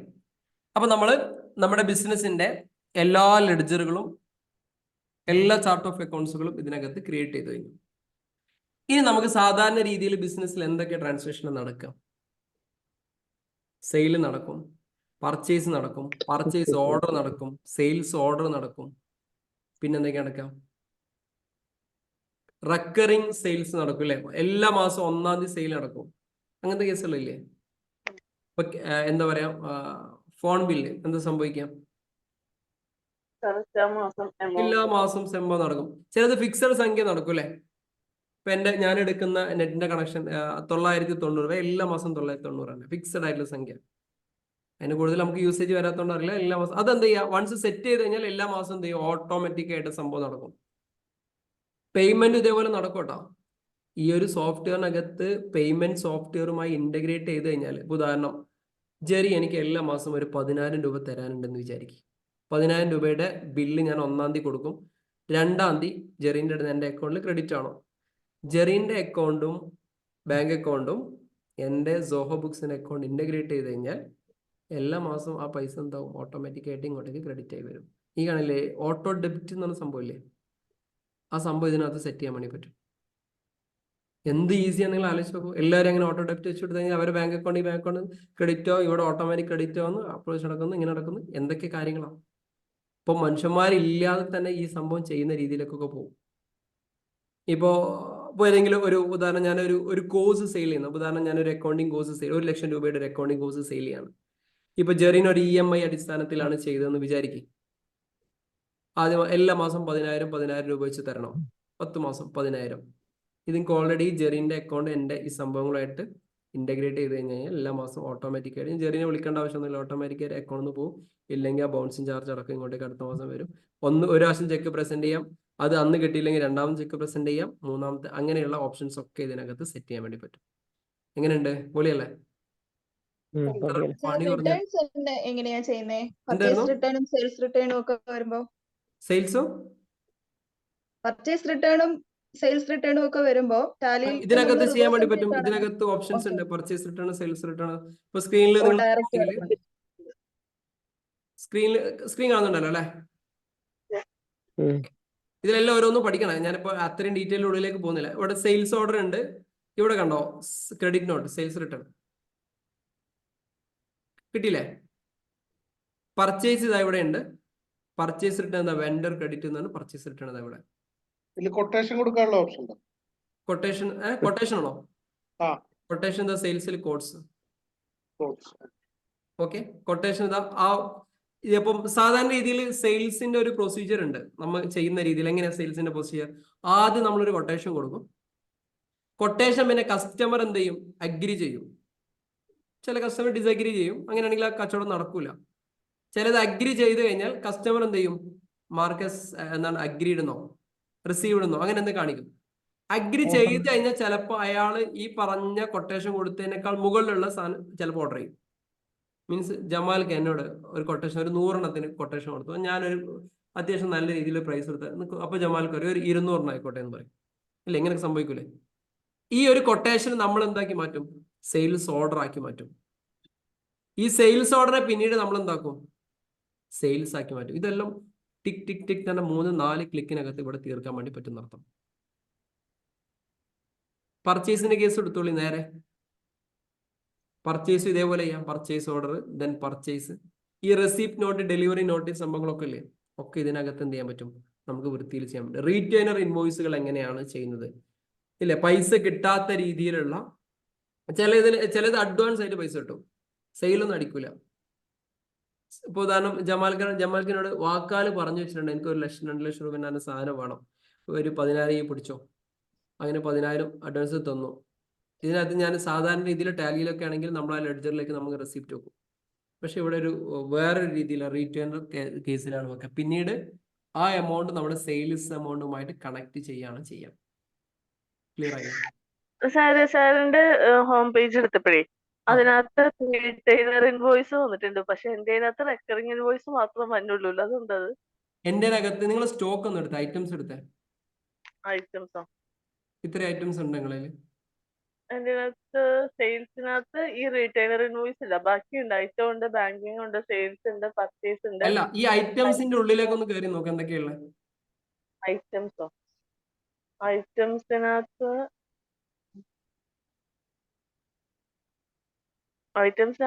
മറ്റേ ക്രിയേറ്റ് ചെയ്യാനല്ലേ, നമ്മുടെ സ്റ്റോക്ക് ക്രിയേറ്റ് ചെയ്യാനല്ലേ? ക്രിയേറ്റ് ഐറ്റം എന്റെ എന്തൊക്കെയുള്ളത്? ഐറ്റം ഗ്രൂപ്പ് ഉണ്ട്, പ്രൈസ് ലിസ്റ്റ് ഉണ്ട്. ഈ സാധനങ്ങളൊക്കെ നമുക്ക് എനാബിൾ ചെയ്യാൻ പറ്റും. ഇത് കുറച്ചധികം പഠിക്കാനുണ്ട് കുറെ കാര്യം. പ്രൈസ് ലിസ്റ്റ്, ഇപ്പൊ പ്രൈസ് ലിസ്റ്റ് ആണ് അടുത്ത ഒരു കാറ്റഗറി ഞാൻ പറയാൻ വേണ്ടി പോകും. Price list. ഇപ്പൊ പ്രൈസ് ലിസ്റ്റ് എന്ന് പറയുന്ന സമയത്ത് ഒരു സ്ഥാപനത്തിൽ ഒരു 3-4 പ്രൈസ് ലിസ്റ്റ് ഒക്കെ ഉണ്ടാവും.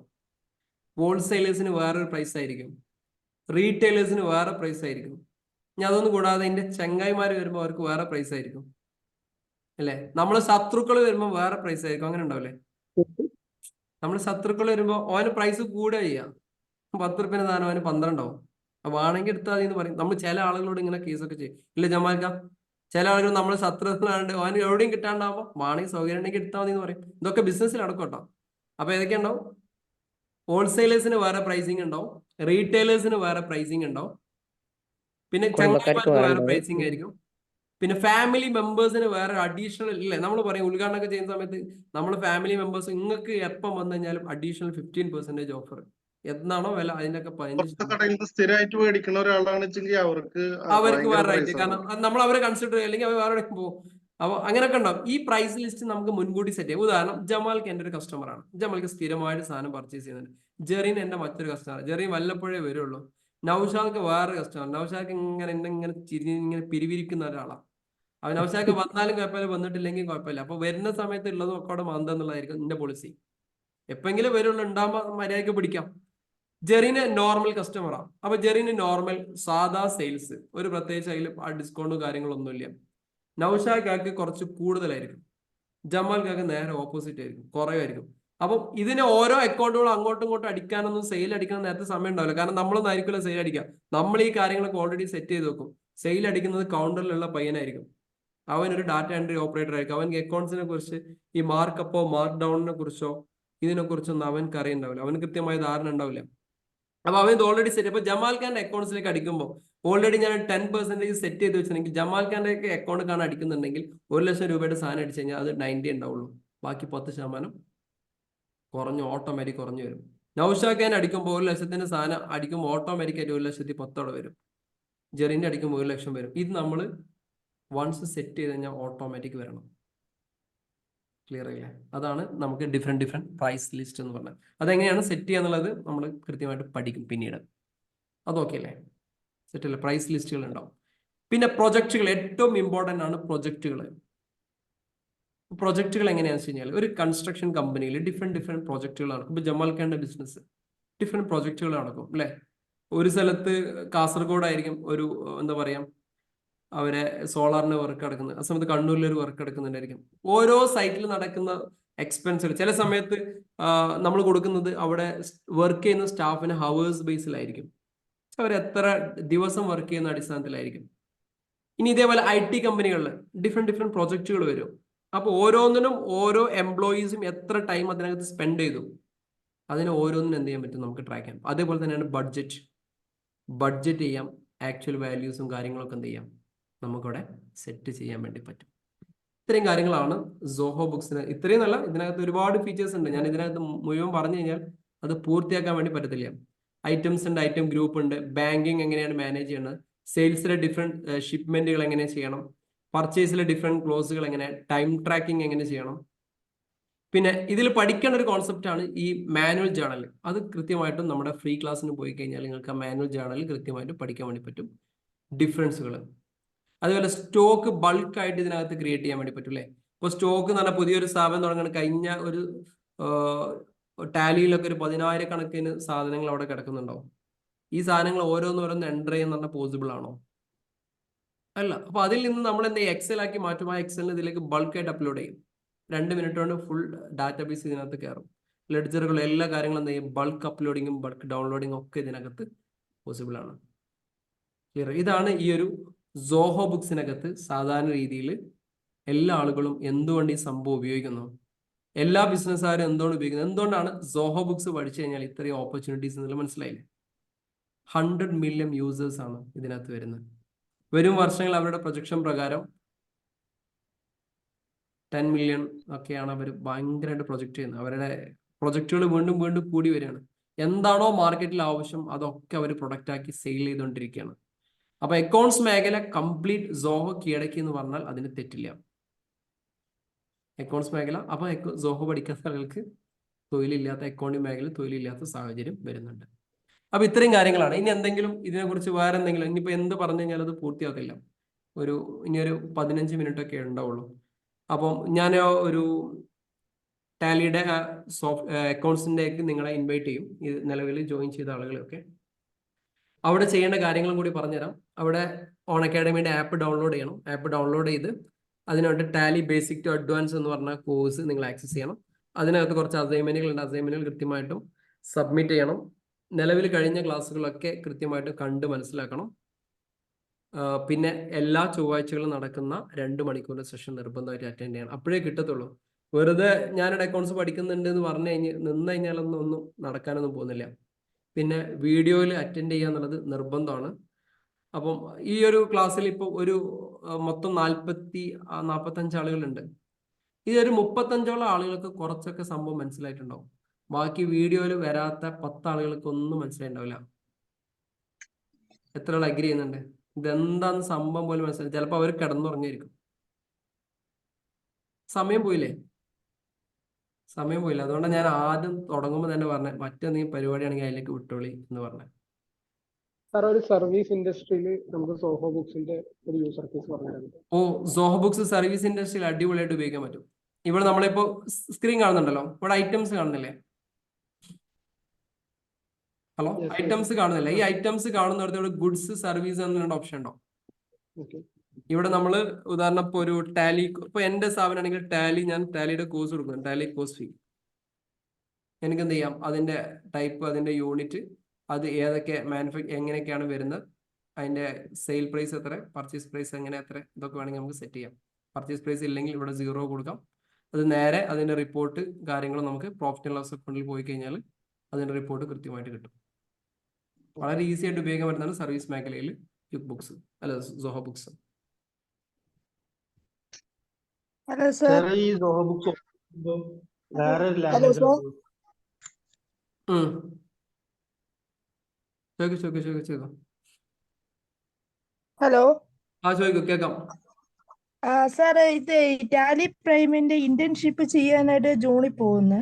അപ്പൊ ഈ സോഹോ ബുക്സ് ഇത് ഡൗൺലോഡ് ചെയ്തിട്ട് നമ്മൾ ചെയ്ത് പഠിച്ചാല് കുറച്ചും കൂടി ഈസി ആയിരിക്കും രണ്ടും കൂടെ. ഗൾഫിൽ പോകാനാണ് ആഗ്രഹമെങ്കിൽ സോഹോ ബുക്സ് പഠിച്ചിട്ട് പോകണം, ബാക്കിയൊന്നും പറയില്ല. ഇവിടുത്തെ സാഹചര്യം മാറിക്കൊണ്ടിരിക്കുകയാണ്. അപ്പൊ നമ്മുടെ ഈ സോഹോ ബുക്സ് ഡൗൺലോഡ് ചെയ്തിട്ട് ഡൗൺലോഡ് ചെയ്യേണ്ടതേ ക്ലൗഡ് ബേസ്ഡ് ആണ്. യൂസർ ഐഡിയും പാസ്വേഡ് സൈനപ്പ് ചെയ്ത് എന്റെ യൂട്യൂബ് വീഡിയോ കിടക്കുന്നുണ്ട് അവിടെ അത് നമ്മുടെ സ്റ്റാഫ് യൂട്യൂബിന്റെ കാര്യങ്ങൾ അവിടെ നിങ്ങൾക്ക് അയച്ചു, അത് നിങ്ങൾ നോക്കിയാൽ മതി. തുഷാര സെഷനിലകത്ത് തുഷാരുണ്ടോ?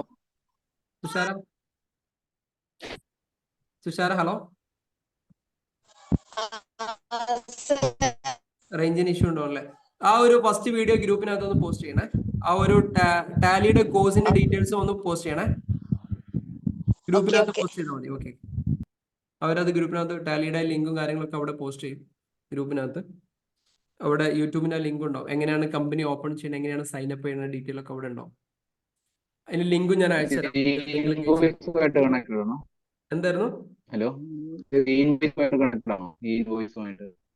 ഓ, ഈ GST-യുമായി ബന്ധപ്പെട്ടിട്ട് ഈ ഇൻവോയ്സുമായി ബന്ധപ്പെട്ട് എല്ലാം കണക്റ്റഡ് ആണ്. ഗൾഫിലേക്ക് പോവുകയാണെങ്കിൽ GCC വാറ്റുമായിട്ട് കണക്റ്റഡ് ആണ്. സൗദിയിൽ പോവുകയാണെങ്കിൽ സക്കാത്തുമായി ബന്ധപ്പെട്ടിട്ട് അവരുടെ വാറ്റുമായി ബന്ധപ്പെട്ട് കണക്റ്റഡ് ആണ്.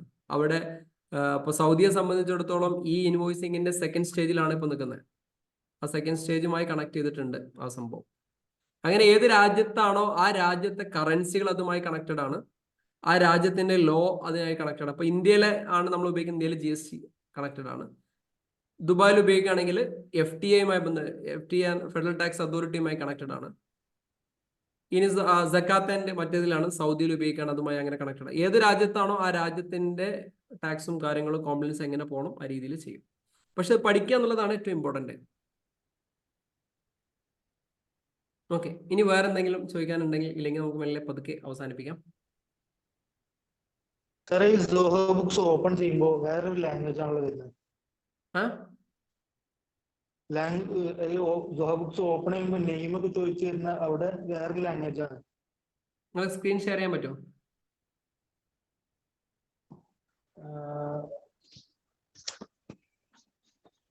കമ്പ്യൂട്ടറിലാണോ കേറുന്നത്? കമ്പ്യൂട്ടർ ഇതിൽ ഈ ഒരു കണക്ട് ചെയ്തിട്ടുണ്ടെങ്കിൽ സ്ക്രീൻ ഷെയർ ചെയ്ത് നിങ്ങൾക്ക് അത് എന്താ പറഞ്ഞുതരാൻ പറ്റുമായിരുന്നു. ഇല്ലെങ്കിൽ നാളെ രാവിലെ ഒന്ന് ടെക്സ്റ്റ് ചെയ്താൽ മതി, നിങ്ങളെ വീഡിയോ സ്ക്രീനും ചെയ്തിട്ട്. ഓക്കെ, അപ്പൊ ഇത്രയും കാര്യങ്ങളാണ് നമ്മൾ സോഹോ ബുക്സിനകത്തുള്ളത്. സോഹോ ബുക്സിന്റെ കംപ്ലീറ്റ് പാക്കേജ് അതും കൂടി പറയാം. ഇത് ഞാൻ എന്ത് ചെയ്യുന്നുണ്ടെന്ന് ചോദിച്ചാൽ സോഹോ ബുക്സിന്റെ കംപ്ലീറ്റ് പാക്കേജ് നമ്മൾ പഠിപ്പിക്കുന്നുണ്ട്. അതും കൂടി ഈ കോഴ്സിന്റെ ഡീറ്റെയിലും കൂടി പറഞ്ഞുതരാം. നിങ്ങൾ ആർക്കെങ്കിലും പഠിക്കണം എന്ന് ആഗ്രഹം ഉണ്ടെങ്കിൽ എല്ലാവരും കയറി ചാടിക്കയറി എടുക്കൊന്നും വേണ്ട. വീട്ടിലിരിക്കാനുള്ള തീരുമാനമുള്ള ആളുകളൊന്നും ഈ സാധനം പർച്ചേസ് ചെയ്യണ്ട. എവിടെയെങ്കിലൊക്കെ പുറത്തു പോയി പഠിക്കാൻ ആഗ്രഹമുണ്ട്, അല്ലെങ്കിൽ ഇത് ചെയ്യേണ്ട ഒരു സാഹചര്യം നിങ്ങൾക്ക് വരുന്ന ആളുകളുടെയും മാത്രം, അല്ലാത്ത ആളുകൾ ജസ്റ്റ് ഒന്ന് മനസ്സിലാക്കി പോയാൽ മതി. ഇപ്പൊ ഉദാഹരണം തോന്നുന്നു, ജെറീന് ഇപ്പൊ പുറത്തു പോകാണ്, ദുബായിലേക്ക് പോകാൻ ആഗ്രഹമുണ്ട്. അപ്പം അങ്ങനെ പോകാനുള്ള ആഗ്രഹം, അല്ലാതെ വീട്ടിലിരുന്ന് ഇങ്ങനെ നോക്കാനും വീട്ടിലിരുന്ന് ഒരു അക്കൗണ്ട്സ് മേഖലയിൽ വലിയൊരു സംഭവം ആക്കാൻ ആഗ്രഹിക്കുന്ന ആളുകൾ ടാലി പഠിച്ചിട്ട് അതിന്റെ കൺസൾട്ടേഷൻ വർക്കുകളും GST ഇൻകം ടാക്സ് വർക്കുകളൊക്കെ വീട്ടിൽ നിന്ന് പഠിച്ച് അവർ വരുമാനം ഉണ്ടാക്കുക. അത്ര ആളുകൾ എന്ത് ചെയ്യേണ്ട ആവശ്യമില്ല. പക്ഷെ നമ്മളൊരു കരിയർ അടുത്ത ലെവലിലേക്ക് പോകാൻ ആഗ്രഹിക്കുന്ന ആളുകൾ, അതായത് വീട്ടിലൊന്നല്ല, നമ്മൾ പുറത്ത് പല രാജ്യത്തേക്ക് പോകും, അല്ലെങ്കിൽ തന്നെ ഇന്ത്യയിൽ തന്നെ അത്യാവശ്യം ഒരു MNC പോലെയുള്ള കമ്പനികളിലൊക്കെ വർക്ക് ചെയ്യാൻ ആഗ്രഹിക്കുന്ന ആളുകൾ ഉണ്ടെങ്കിൽ അവർ മാത്രം എന്ത് ചെയ്യാം, ആ ഒരു കോഴ്സ് പർച്ചേസ് ചെയ്യാം. പ്രൈസും കൂടി പറഞ്ഞുതരാം. പ്രൈസ് 7500 രൂപയാണ് നമ്മളതിന് സെയിൽ ചെയ്യുന്നത് പ്രൈസ്. അപ്പം ഓഫർ പ്രൈസ് അവൈലബിൾ ആണ് 4999 ഓൾറെഡി നമ്മൾ സെയിൽ ചെയ്തുകൊണ്ടിരിക്കുന്ന 4999 അവൈലബിൾ ആണ്. ആർക്കെങ്കിലും ആവശ്യമുണ്ടോ? ആർക്കെങ്കിലും ആവശ്യമുണ്ടെങ്കിൽ നിങ്ങളെ ഇങ്ങോട്ടേക്ക് കണക്ട് ചെയ്ത നമ്പറിൽ തിരിച്ച് കോൺടാക്ട് ചെയ്താൽ അവർ നാളെ തിരിച്ച് നിങ്ങളെ വിളിക്കുകയാണെങ്കിൽ നിങ്ങൾക്ക് ആവശ്യമുണ്ടെങ്കിൽ എന്തെങ്കിലും ഓഫേഴ്സോ കാര്യങ്ങളോ ഒക്കെ വേണമെന്നുണ്ടെങ്കിൽ നിങ്ങൾക്ക് കണക്ട് ചെയ്ത് തരും. അവിടെ വരുമ്പം നമ്മൾ പ്രാക്ടിക്കലായിട്ട് കംപ്ലീറ്റ് കാര്യങ്ങൾ പഠിപ്പിക്കും. അതിൽ നമ്മൾ പഠിക്കുന്നത് സോഹോ ബുക്സിനെ കുറിച്ച് പഠിപ്പിക്കും, ഇൻവെന്ററിയെ കുറിച്ച് പഠിപ്പിക്കും, സോഹോ എക്സ്പെൻസുകളെ കുറിച്ച് പഠിപ്പിക്കും, സോഹോ ബാക്കിയുള്ള സോഹോന്റെ 9 ഫീച്ചേഴ്സ് 9 മൊഡ്യൂൾസുകളെ കുറിച്ച് നമ്മൾ പഠിപ്പിക്കും. അപ്പോൾ നിങ്ങൾ ഒരുപക്ഷെ നിങ്ങൾ ഈ ഫ്രീ ആക്സസ് ചെയ്യുന്ന സമയത്ത് നിങ്ങൾക്ക് ഇത്രയും കാര്യങ്ങൾ നിങ്ങൾക്ക് അതിൽ നിന്ന് കിട്ടിക്കോണമെന്നില്ല. പക്ഷെ നിങ്ങളൊരു കമ്പനി ലെവലിൽ വർക്ക് ചെയ്യുന്ന സമയത്ത് നിങ്ങൾ എന്തായാലും അതിന്റെ ഫുൾ വേർഷൻ, അതുകൊണ്ട് ഫുൾ വേർഷൻ ആണ് നമ്മുടെ കയ്യിലുള്ളത്. ആ ഫുൾ വേർഷൻ വെച്ചിട്ടാണ് നിങ്ങൾക്ക് എന്ത് ചെയ്യുക, ട്രെയിനിങ് തരാം. കംപ്ലീറ്റ് റെക്കോർഡ് കോഴ്സ് ആയിരിക്കും. നിങ്ങൾക്ക് ഇഷ്ടമുള്ള സമയത്ത് നിങ്ങളുടെ ഫ്രീ ടൈമിനകത്ത് നിങ്ങൾക്ക് കാണാൻ വേണ്ടി പറ്റും. പ്രാക്ടീസ് ചെയ്ത് പഠിച്ച് നെക്സ്റ്റ് ലെവലിലേക്ക് നിങ്ങൾക്ക് പോകാൻ വേണ്ടി പറ്റും. അതാണ് അതിന്റെ കാര്യം. ഓഫ്ലൈൻ ആയിട്ട് എവിടെയെങ്കിലും ഇൻസ്റ്റിറ്റ്യൂഷൻസ് ഉണ്ടോ? ഓഫ്ലൈൻ ഇൻസ്റ്റിറ്റ്യൂട്ട് ഉണ്ട്. മഞ്ചേരി വന്നു കഴിഞ്ഞാൽ ഓഫ്ലൈൻ ആയിട്ട് പഠിക്കാം. നമുക്ക് പ്രാക്ടിക്കലായിട്ട് ചെയ്യുകയാണെങ്കിൽ എങ്ങനെ ചെയ്യാം? അതെ, പ്രാക്ടിക്കലായിട്ട് ചെയ്യണമെങ്കിൽ നിങ്ങൾ നിലവിലുള്ള ഡെമോ വെച്ചിട്ട് നിങ്ങൾ ചെയ്യണം. വർക്ക് തരും, ആ വർക്കിനകത്ത് ഡെമോ ചെയ്യേണ്ടി വരും. 15 days ആണ് വരിക. ഒരു ഇമെയിലിൽ 15 days വരും. അല്ല സർ, നമ്മുടെ ഈ ക്ലാസിന്റെ ഡ്യൂറേഷൻ 1 month കൊണ്ട് അവസാനിപ്പിക്കാം. ഡിപ്പെൻഡ് ആണ്. അത് നിങ്ങൾ 2 ദിവസം കൊണ്ട് തീർക്കാൻ കഴിയുമെന്നുള്ള കപ്പാസിറ്റി ഉണ്ടെങ്കിൽ 2 ദിവസം കൊണ്ട് നിങ്ങൾക്ക് തീർക്കാൻ പറ്റും. റെക്കോർഡഡ് സെഷൻ ആണ്, കംപ്ലീറ്റ് റെക്കോർഡഡ് സെഷൻ. നിങ്ങൾക്ക് ഇഷ്ടമുള്ള സമയത്ത് ഫ്രീ ടൈമിന് കാണാം. നിങ്ങൾ പേയ്മെന്റ് ചെയ്ത് കഴിഞ്ഞാൽ നിങ്ങൾക്ക് ആ റെക്കോർഡിംഗ് സെഷൻസ് തരും. അത് നിങ്ങൾക്ക് കാണാം, ഡൗട്ടും ക്ലിയറൻസും. പിന്നെ ഓൺ അക്കാഡമി എന്നൊരു ആപ്പ് ഉണ്ട്. ആ ആപ്പിനകത്ത് ഓൾറെഡി കോഴ്സുകൾ റെക്കോർഡ് ആണ്. അവിടെ നിങ്ങൾക്ക് 1 by 1 ആയിട്ട് ഓരോന്നോരോന്ന് കാണാം. പിന്നെ കോഴ്സുകൾ അതായത് ലൈഫ് ടൈം ആക്സസ് ആയിരിക്കും ആ കോഴ്സിന് കിട്ടുക. ഇതിനകത്ത് അപ്ഡേറ്റ്സുകൾ വരുന്ന സമയത്ത് നമ്മൾ അപ്ഡേറ്റ്സുകൾ അതിനകത്ത് കയറ്റിയിടും. ഇപ്പൊ ലാസ്റ്റ് വീക്കിൽ കുറച്ച് അപ്ഡേറ്റ്സുകൾ ഉണ്ടായിരുന്നു. അപ്ഡേറ്റ്സുകൾ മൊത്തം നമ്മൾ പഴയ വീഡിയോ എടുത്തിട്ട് പുതിയ റിമൂവ് ചെയ്തു. ആരെങ്കിലും ഉണ്ടോ? നമ്മൾ സോ ബുക്സ് ആരെയും പർച്ചേസ് ചെയ്ത് ആരെങ്കിലും ഉണ്ടോ? പർച്ചേസ് 15 വീഡിയോസോളം ചേഞ്ച് ചെയ്തില്ലേ ലാസ്റ്റ് ഡേ? സാധാരണ രീതിയിൽ എന്റെ GSTയുടെ ഒരു കോഴ്സ് ഉണ്ട്. അപ്പൊ GSTയുടെ കോഴ്സ് GSTയുടെ കൺസൾട്ടിങ് പാക്കേജ് ആണ്. അതായത് ആ ഒരു കോഴ്സ് എടുത്തു കഴിഞ്ഞാൽ സ്വന്തമായിട്ട് GST വർക്കും കാര്യങ്ങളൊക്കെ ചെയ്ത് വീട്ടിൽ നിന്ന് വരുമാനം ഉണ്ടാക്കാൻ വേണ്ടി പറ്റും. അപ്പൊ മിക്കവാറും ചോദിക്കുന്നത് എത്ര സംഭവം കൊണ്ടാണ് തീരാം? GSTയുടെ അപ്ഡേറ്റ്സ് എന്ന് അവസാനിക്കുന്നു അന്ന് കോഴ്സ് തീരും. അങ്ങനെ പറയാൻ കഴിയുള്ളൂ അല്ലെ? കാരണം ഓരോ മീറ്റിംഗ് നടക്കുമ്പോൾ GST കൗൺസിൽ ഓരോ അപ്ഡേറ്റ്സ് ഉണ്ട്. 2017 GST അല്ല, 2024 മാർച്ച് 1 ഇപ്പം നിൽക്കുന്നത്. അപ്പൊ അത് മാറും. കഴിഞ്ഞ മാസം നമ്മൾ അതിൽ അപ്ഡേറ്റ്സ് വരുത്തി. അപ്പൊ ഒരേ കോഴ്സ് അല്ല വരിക, മാറി മാറി അപ്ഡേറ്റ്സ് എന്താണ് വരുന്നത് അതിനനുസരിച്ച് നമ്മൾ എന്ത് ചെയ്യും, മാറ്റുക. അപ്പൊ ഈ ഒരു കോഴ്സ് വൺസ് നിങ്ങൾ ആക്സസ് ചെയ്ത് കഴിഞ്ഞാൽ ഇതിന്റെ ലൈഫ് ടൈം നിങ്ങൾക്ക് ആക്സസ് കിട്ടും. ലൈഫ് ടൈം നിങ്ങൾക്ക് അതിൽ പഠിക്കാനുണ്ടാവും. എന്ത് അപ്ഡേറ്റ്സ് വരികയാണെങ്കിലും അതിനകത്ത് ചെയ്യാൻ വേണ്ടി പറ്റും. ഇതാണ് അതിന്റെ കാര്യങ്ങൾ. എങ്ങനെ SAPയോ? SAP നമ്മൾ ഇപ്പം കൊടുക്കുന്നില്ല. കാരണം നമുക്ക് പ്ലേസ് ചെയ്യാൻ ഭയങ്കരമായ ബുദ്ധിമുട്ട് അനുഭവപ്പെടുന്നു. അതുകൊണ്ട് കൊടുക്കുന്നില്ല ഇപ്പം. ബുദ്ധിമുട്ട് പറഞ്ഞാൽ കേരളത്തിലാകെ 12 കമ്പനികളാണ് SAP വർക്ക് ചെയ്യുന്നത്. ഈ 12 കമ്പനികളിൽ ഓൾറെഡി അക്കൗണ്ടന്റ്മാരെ കൊണ്ട് കുത്തി നിറഞ്ഞിരിക്കുക. അതിനേക്കാൾ എക്സ്പീരിയൻസ് ആയ പുറത്ത് ആളുകൾ, നൂറുകണക്കിന് ആളുകൾ വെയിറ്റ് ചെയ്തുകൊണ്ടിരിക്കുക. ഈ പുതിയ പഠിച്ച ആളുകൾക്ക് എന്ത് കൊടുക്കും? പച്ചക്കറി കടയിലെ അക്കൗണ്ടന്റ് ആയിട്ട് പോയില്ലാണ് അവരെന്ത് ചെയ്യും? നമുക്ക് എന്തായാലും ഒരു 50 രൂപ 60 രൂപ അവരോട് വാങ്ങേണ്ടി വരും പഠിപ്പിക്കണമെങ്കിൽ. പക്ഷെ ഒരു നിർവാഹമില്ല. സാധാരണ നോർമൽ ബില്ലിങ്ങിലേക്കോ പർച്ചേസിലോ സെയിൽസിലേക്കോ ഈ പാവങ്ങൾ പോയി വർക്ക് ചെയ്യും.